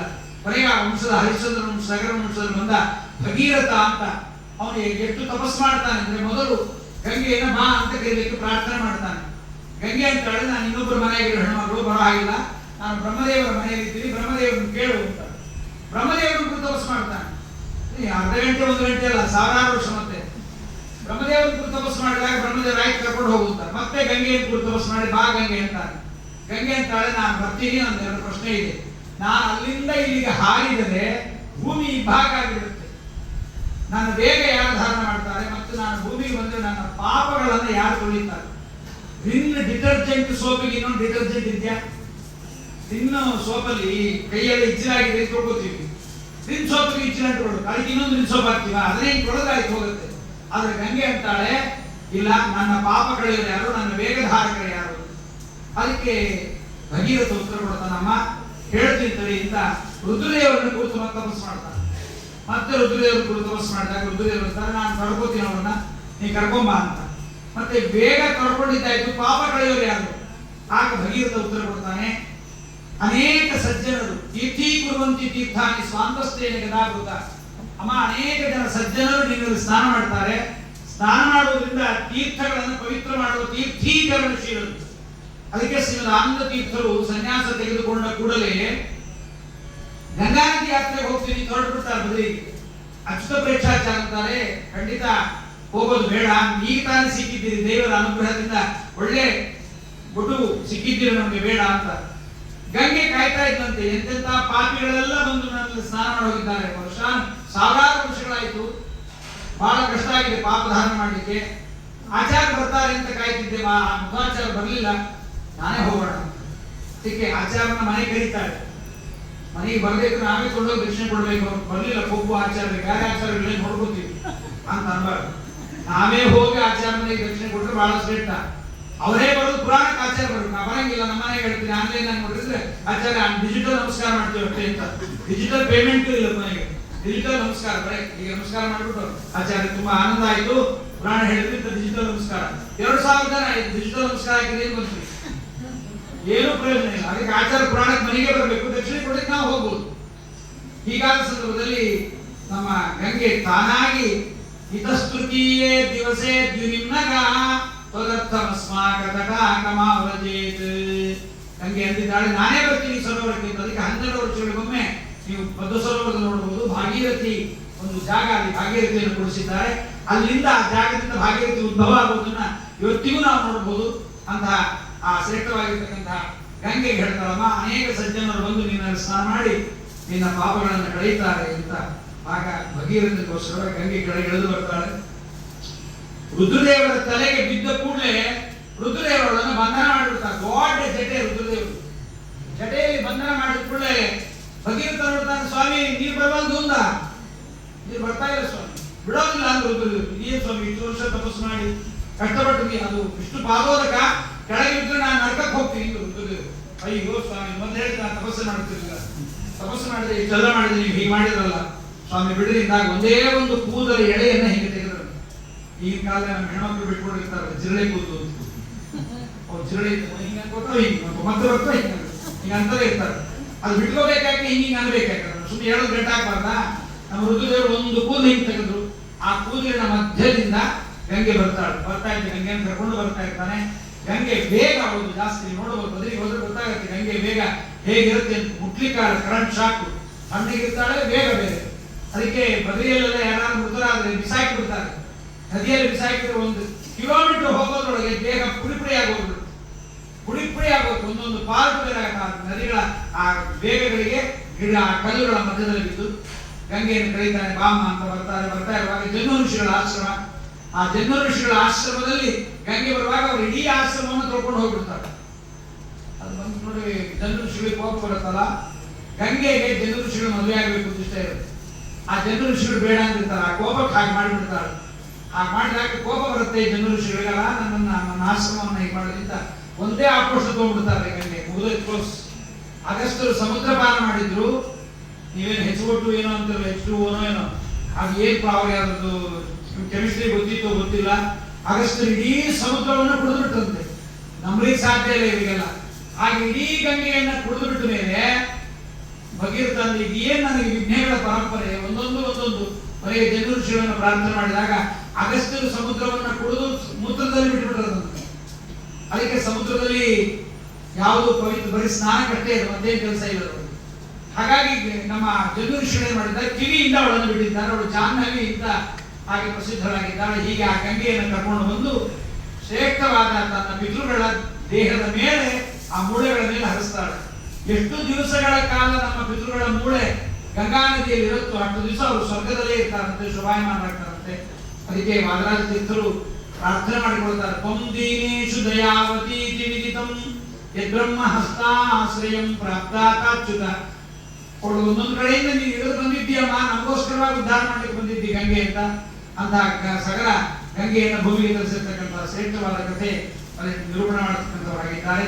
ಅದಾದ್ಮೇಲೆ ಆದಿತ್ಯರ ವಂಶವನ್ನು ನಿರೂಪಣೆ ಮಾಡ್ತಾ ಇರ್ತಾರೆ. ಆದಿತ್ಯರ ವಂಶವನ್ನು ನಿರೂಪಣೆ ಮಾಡ್ತಾ ಅದರೊಳಗಡೆ ಬಹಳ ಶ್ರೇಷ್ಠವಾಗಿರ್ತಕ್ಕಂಥ ಶ್ರಾದ್ದ ದೇವನ ವಿಚಾರವನ್ನು ಹೇಳಬೇಕು ಅಂತ ಹೇಳಿದ್ದರಿಗೆ ನಾವು ಇಷ್ಟು ವಂಶದ ಮಧ್ಯದಲ್ಲಿ ಪರೀಕ್ಷೆ ನಮ್ಮ ಜನಮೇಜರಾಜ ಕೇಳ್ತಾನೆ, ಸ್ವಾಮಿ ಕಥಂ ವೈ ಶ್ರಾದ್ದ ದೇವತ್ವ ಆದಿತ್ಯಸ್ಯ ವಿವಸ್ವತ. ಆ ವೈವಸ್ವತನಿಗೆ ಶ್ರಾದ್ದದೇವ ಅಂತ ಹೇಗೆ ಹೆಸರು ಬಂತು ಅಂತ ಹೇಳಬೇಕು. ಪಿತೃಗಳು ಒಂದು ಯಾರು? ಏವಂಚ ಶ್ರುತಮಸ್ಮಾಭಿ ಕಥ್ಯಮಾನಂ ಜುಜಾದ್ವಿ. ಬ್ರಾಹ್ಮಣರು ಹೇಳ್ತಾ ಇರ್ತಾರೆ ಇಂಥವರೇ ಪಿತೃಗಳು ಹಾಗೆ ಹೀಗೆ ಅಂತ ಹೇಳ್ತಾ ಇರ್ತಾರೆ. ಪಿತೃಗಳು ಸ್ವರ್ಗದಲ್ಲೂ ಇರಬಹುದು, ನರಕದಲ್ಲೂ ಇರಬಹುದು. ನಾವಿಲ್ಲಿ ಅವರಿಗೆ ಶ್ರಾದ್ದ ಮಾಡಿದವರು ಹೋಗಿ ತಲುಪೋದು ಹೇಗೆ? ಅವರು ನಮಗೆ ಆಶೀರ್ವಾದ ಹೇಗೆ ಮಾಡ್ತಾರೆ? ಏಚ ದೇಶಾಂ ಗಣಾಪ್ರೋಕ್ತ ಏಚ ದೇಶಾಂ ಬಲಂ ಪರಂ. ಅವರ ಬಲ ಏನು, ಅವರ ಗಣಗಳು ಯಾವುದು, ಎಲ್ಲವನ್ನೂ ಹೇಳಬೇಕು. ಪ್ರೀತಾಶ್ಚ ಪಿತರೋ ಯೋಸ್ಮ ಶ್ರೇಯಸ ಯೋಜಯಂತಿ. ಪಿತೃಗಳನ್ನು ಸಂತೃಪ್ತಿಪಡಿಸಿದ್ರೆ ನಮ್ಮನ್ನ ಒಳ್ಳೆಯ ಮಾರ್ಗದಲ್ಲಿ, ಮೋಕ್ಷ ಮಾರ್ಗದಲ್ಲಿ ಕಳಿಸ್ತಾರೆ ಅಂತ ಹೇಳಿದ್ದೇವೆ. ಏವಂ ವೇದಿತು ಇಚ್ಛಾಮಿ ಪಿತೃಣಾಂ ಸರ್ಗಮತ್ವ. ಪಿತೃಗಳ ಶ್ರೇಷ್ಠವಾಗಿರ್ತಕ್ಕಂಥ ವಂಶದ ಕೀರ್ತಿಯನ್ನು, ಅವರ ಗುಣವನ್ನು ಹೇಳಬೇಕು ಅಂತ. ಹಂತತೆ ಕಥಯಿಷ್ಯಾಮಿ ಪಿತೃಣಾಂ ಸರ್ಗಮತ್ವ. ಅವರ ಸೃಷ್ಟಿಯ ವಿಚಾರವನ್ನು ಹೇಳ್ತೀನಿ ಕೇಳು. ಯಥಾಚ ಕೃತಮಸ್ಮಾಭಿ ಶ್ರಾದ್ದಂ ಪ್ರೀಣಾತಿ ವೈ ಪಿತೃ. ಮನೆಯಲ್ಲಿ ಏನೇ ಒಂದು ಒಳ್ಳೆಯದಾಗಬೇಕು ಅಂದ್ರೂ ಶ್ರಾದ್ದ ಮಾಡಬೇಕು. ಮಕ್ಕಳ ಮದುವೆ ಆಗ್ತಿಲ್ಲ, ಶ್ರಾದ್ದ ಮಾಡಬೇಕು.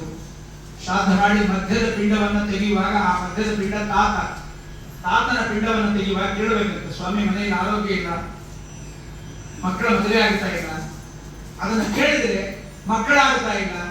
ಮಕ್ಕಳಾಗದೇ ಇದ್ದಾಗ ಮಧ್ಯದ ಪಿಂಡವನ್ನ ಯಜಮಾನ ಕೈಯಲ್ಲಿ ಹಿಡಿದು ಪ್ರಾರ್ಥನೆ ಮಾಡಬೇಕಂತ. ಮತ್ತು ಮಧ್ಯದ ಪಿಂಡವನ್ನ ತೆಗಿತಾರೆ. ಪಿಂಡ ಅಂತ ಏನದು? ನಮ್ಮ ತಾತನ ದೇಹ, ನಮ್ಮ ತಂದೆಯ ದೇಹ, ಮುತ್ತಾತನ ದೇಹ. ಪಿತೃಪಿತಾಮಹ ಪ್ರಪಿತಾಮಹರ ದೇಹ ಅದು. ಅದೇನೋ ಅವಲಕ್ಷಣ ಅಲ್ಲ. ಪಿಂಡ ಅಂತ ಅನ್ಬೇಡ, ಪಿಂಡ ಇಡ ಅಂತ ಹಂಗೆಲ್ಲ ಬೇರೆ, ಅವ್ರು ಬೇರೆ. ಪಿಂಡ ಅಂದ್ರೆ ಮೃತರಾದ ವ್ಯಕ್ತಿಗಳ ದೇಹ. ಅದಕ್ಕೆ 8 ಪದಾರ್ಥಗಳನ್ನು ಹಾಕಿದರೆ ಪಿಂಡಂ ಅಷ್ಟಾಂಗ ಲಕ್ಷಣಂ ಅಂತ. ಹಾಲು, ಮೊಸರು, ಯವ, ತಿಲ, ಸರ್ಪಿ, ಗುಡ ಇವೆಲ್ಲ 8 ಪದಾರ್ಥವನ್ನು ಹಾಕಿದ್ರೆ ಅದು ಒಂದೊಂದರಿಂದ ಒಂದೊಂದು ದೇಹವಾಗುತ್ತೆ ಪಿಂಡ.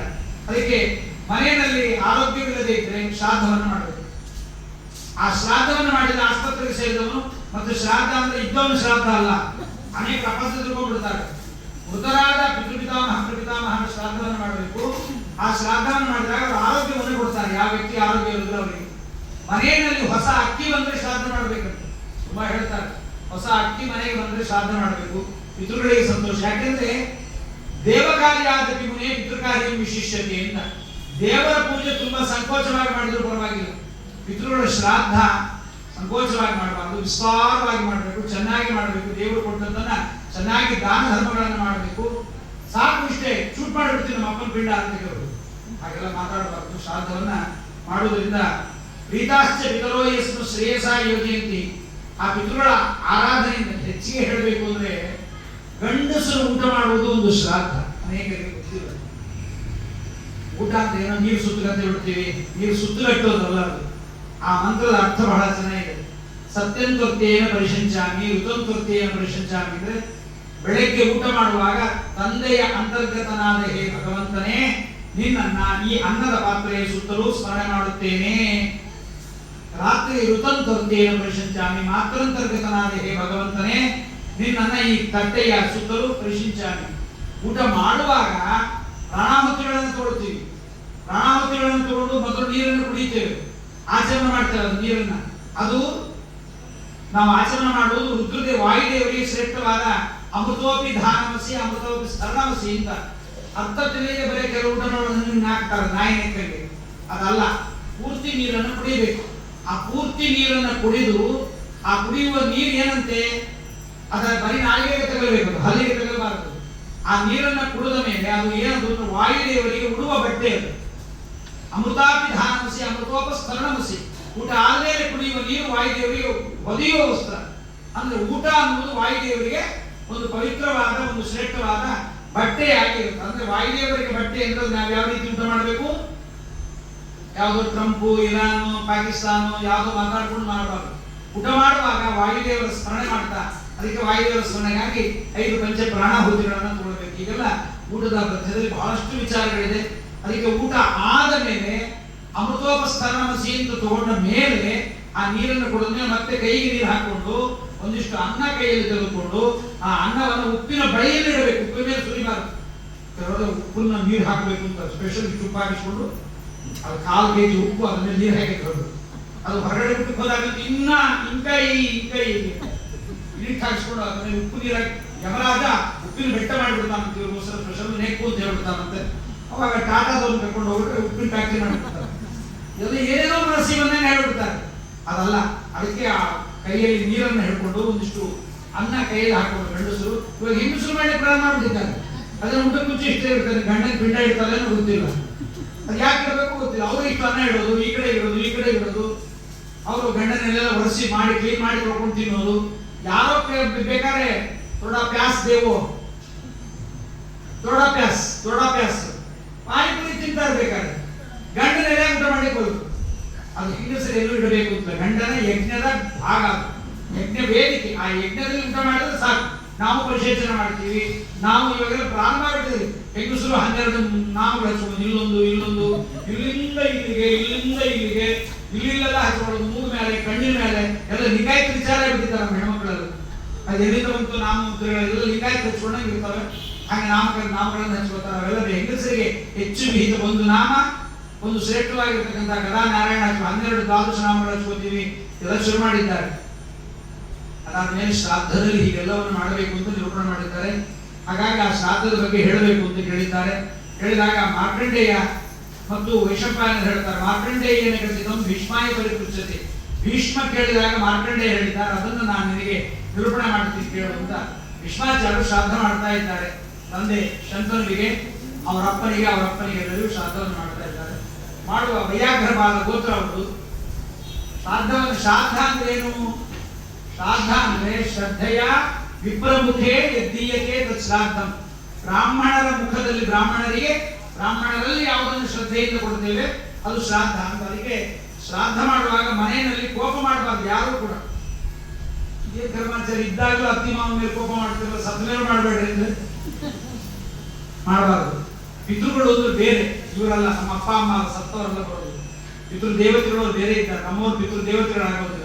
ಅದಕ್ಕೆ ಶ್ರಾದ್ದದ ದಿವಸ ಮನೆಯಲ್ಲಿ ರಂಗೋಲಿ ಹಾಕಬಾರದು. ಹೊಸ್ತಿನ ಮೇಲೆ ರಂಗೋಲಿ ಇರಬಾರ್ದು. ಮನೆ ಮುಂದೆ ರಂಗೋಲಿ ಇರಬಾರ್ದು. ತುಳಸಿ ಮುಂದೆ ಇರಬಾರ್ದು. ಅವ್ರು ಬೇಡ, ಅವ್ರು ಬೇಕು. ಅದೇನಾಚಾರ ಅಮಂಗಳ ಅವ್ರು ಬರ್ಬೇಕಾದ್ರೆ ಹಂಗೆ ಮಾಡ್ಬೇಕು. ರಾಷ್ಟ್ರಪತಿ ಬರ್ಬೇಕಾದ್ರೆ ಜಡ್ ಸೆಕ್ಯೂರಿಟಿ ಯಾಕೆ ಕೊಡ್ತಾರೆ ಅಂದ್ರೆ, ನೀವು ಒಳಗೋಗ್ಲಿಂತ ನಮ್ಮನೆ ಬಾಗಿಲು ನಾವು ನಿಂದಿರ್ತೀವಿ ಒದಿತಾರೆ. PM ಬಂದಾಗ ಒಳಗೋಗಬೇಕಷ್ಟೇ, ಹೊತ್ತು ಮಾತಾಡೋಗಿಲ್ಲ. ಹಾಗಾಗಿ ಪಿತೃದೇವತೆಗಳು. ಅದಕ್ಕೆ ನಮ್ಮಲ್ಲಿ ಸಂಪ್ರದಾಯ, ಒಂದು ಕೆಟ್ಟ ಸಂಪ್ರದಾಯ ಬಂದಿದೆ.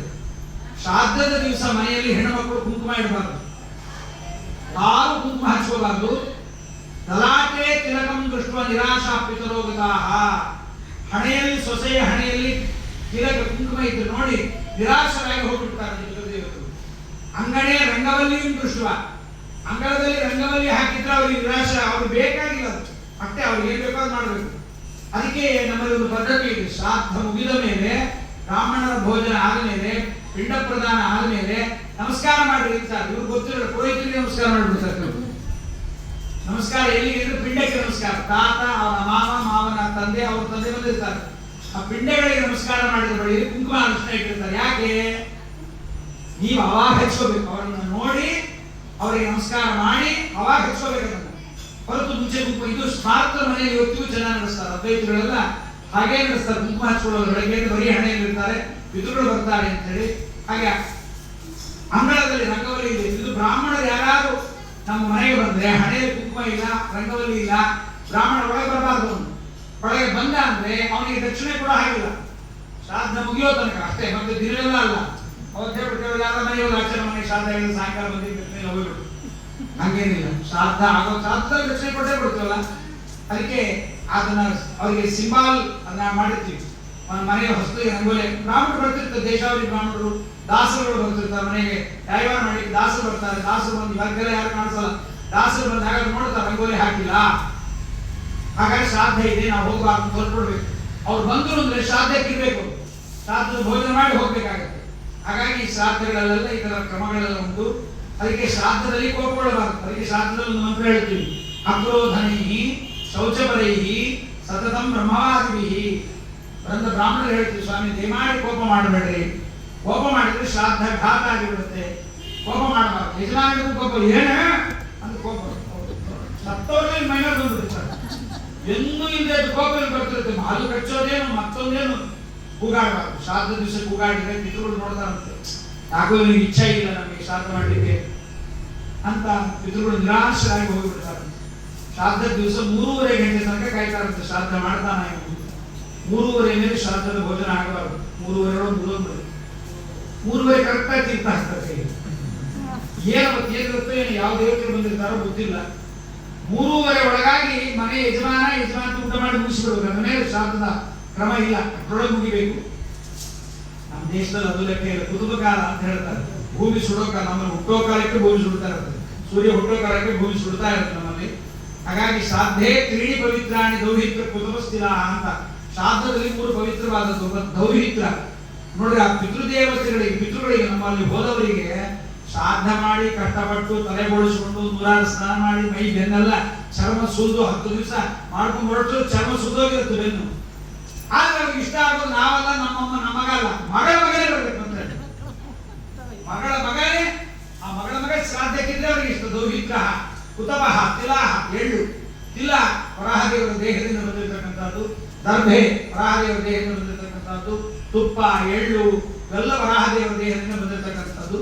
ಆದ್ರಿಂದ ಭೀಷ್ಮಾಚಾರ್ಯರು ಶ್ರಾದ್ದವನ್ನು ಮಾಡ್ತಾರೆ. ಕೇಳಬೇಕಾ, ಭೀಷ್ಮಾಚಾರ್ಯರು ತಂದೆಯಲ್ಲಿ ಪಿತೃಭಕ್ತಿ ಪರಾಯಣ, ತಂದೆಗೋಸ್ಕರವಾಗಿ ತನ್ನ ಯೌವನವನ್ನೇ ಮುಡುಕಿಟ್ಟ ಮಹಾರಾಯ ನಮ್ಮ ಭೀಷ್ಮಾಚಾರ್ಯ ದೇವವ್ರತ ಶ್ರಾದ್ದ ಮಾಡ್ತಾ ಇದ್ದಾನೆ. ಎಂತ ಪುರೋಹಿತರು ಮಾರ್ಕಂಡೇಯರು ಬಂದಿದ್ದಾರೆ, ಅದ್ಭುತ ಚಿರಂಜೀವಿಗಳು ಮಾರ್ಕಂಡೇಯರು.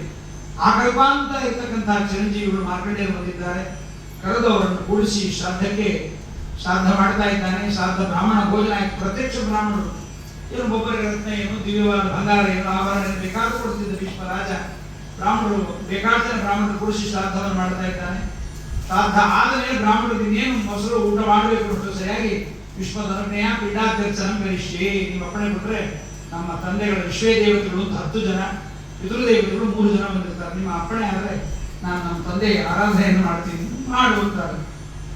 ಅವಾಗ 8 ಪದಾರ್ಥಗಳನ್ನು ಅನ್ನಕ್ಕೆ ಬೆರೆಸಿ ಆ ಅನ್ನಂಚ ಪಾಯಸ ಎಲ್ಲವನ್ನು ಸೇರಿಸಿ ಶ್ರಾದ್ದಕ್ಕೆ ಆ ಪಿಂಡವನ್ನು ಮಾಡಿ ದೇಹವನ್ನು ಮಾಡಿ ತಾನೇ ಮಾಡಿದ್ದಾನೆ. ವೈಯಾಗ್ರ ಗೋತ್ರ ಪಾದಾಯ ಶಂತನು ಪ್ರವರಾಯ ಶಂತನವೇ ತುಭ್ಯಮಹಂ ಸಂಪ್ರದದಿಂದ ಪಿಂಡವನ್ನ ಆ ದರ್ಭೆಯನ್ನು ಹಾಸಿ ಅದರ ಮೇಲೆ ವಿಷ್ಣುಪಾದ ಇಡಬಾರದು. ಅನೇಕರು ಬಂದ್ಬಿಟ್ಟಿದೆ ಸಂಪ್ರದಾಯ. ವಿಷ್ಣುಪಾದ ಇಟ್ಟರೆ ಲೋಹ ಮಧ್ಯದಲ್ಲಿ ಮಾಡಿದಂತಾಗಿಬಿಡುತ್ತೆ. ದರ್ಭೆ ಕೆಳಗಡೆ ಎಳ್ಳನ್ನು ಹಾಸಬೇಕು. ನೀರಿಂದ ಸೌತೆಕಾಯಿ ಆಕಾರದಲ್ಲಿ ನೆಲವನ್ನ ಸಾರಿಸಿ ನೈಋತ್ಯದ ಆಗ್ನೇಯ ಪರ್ಯಂತಂ ಅಂತ, ನೈಋತ್ಯದಿಂದ ಆಗ್ನೇಯ ಪರ್ಯಂತವಾಗಿ ಅದನ್ನು ಮಾಡಿ ಅದರ ಮೇಲೆ ಎಳ್ಳನ್ನ ಶುಂಧಂತಾಂಪಿತರ ಅಂತ ಎಳ್ಳನ್ನ ಅವರ ಹೆಸರನ್ನು ಹೇಳಿ ಇಲ್ಲಿ ತಂದೆ, ಇಲ್ಲಿ ತಾತ, ಇಲ್ಲಿ ಮುತ್ತಾತ ಅಂತ ಜಾಗವನ್ನ ಸಿದ್ಧ ಮಾಡಿ, ಏನ್ ದೊಡ್ಡ ಮಂತ್ರ ಅಲ್ಲ ಇವೆಲ್ಲ, ಸುಮ್ಮನೆ ಕನ್ನಡದಲ್ಲಿ ಹೇಳಿದ್ರೆ ಸಾಧ್ಯ ಮಂತ್ರ ಏನೇನೂ ಇಲ್ಲ. ಮಾಡಿ ಅನ್ನವನ್ನ ಅದರ ಮೇಲೆ ಇಟ್ಟಾಗ ಅದರ ಮೇಲೆ ಇಡಬೇಕು ಅಂತ ಹೋಗ್ತಾ ಇದ್ದಾನೆ. ದರ್ಭೆಯನ್ನು ಹಾಸಿದ್ದ, ದರ್ಭೆ ಸೇರಿಕೊಂಡು ಕೈ ಮೇಲೆ ಬಂತು, ಒಂದು ಕೈ ಬಂತು.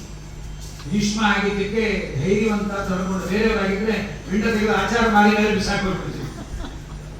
ನಮ್ಮ ಭೀಷ್ಮ ಏನ್ ಮಾಡಿದ್ದಾನೆ, ಆ ಪಿಂಡವನ್ನ ನೋಡಿದ, ಯಾರ್ದು ಕೈ ಇತ್ತು ನೋಡಿದ, ಮೇಲ್ಗಡೆಯಿಂದ ಮಾತು ಬರ್ತಾ ಇದೆ.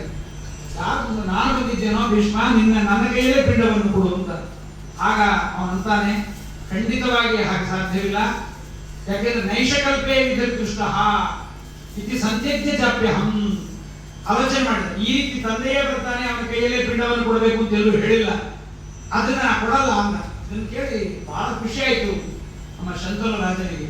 ನೀನು ಅತ್ಯಂತ ಪಿತೃಭಕ್ತ, ಪಿತೃಭಕ್ತಿಯಲ್ಲಿ ತಾಯಿಗೆ ವಿಪರೀತ ಶುಗರ್ ಇತ್ತು, ಓವರ್ 550-600. ತಾಯಿದು ಒಂದು ಆಗೋದು ದಿನ ಚಿಕಿತ್ಸೆಗಳು ಆಗೋದಿಲ್ಲ, ಇನ್ಸುಲಿನ್ ಜಗ್ಗಿ ಸಬ್ಬಿ ಹಾಕೊಟ್ಬಿಡೋದು.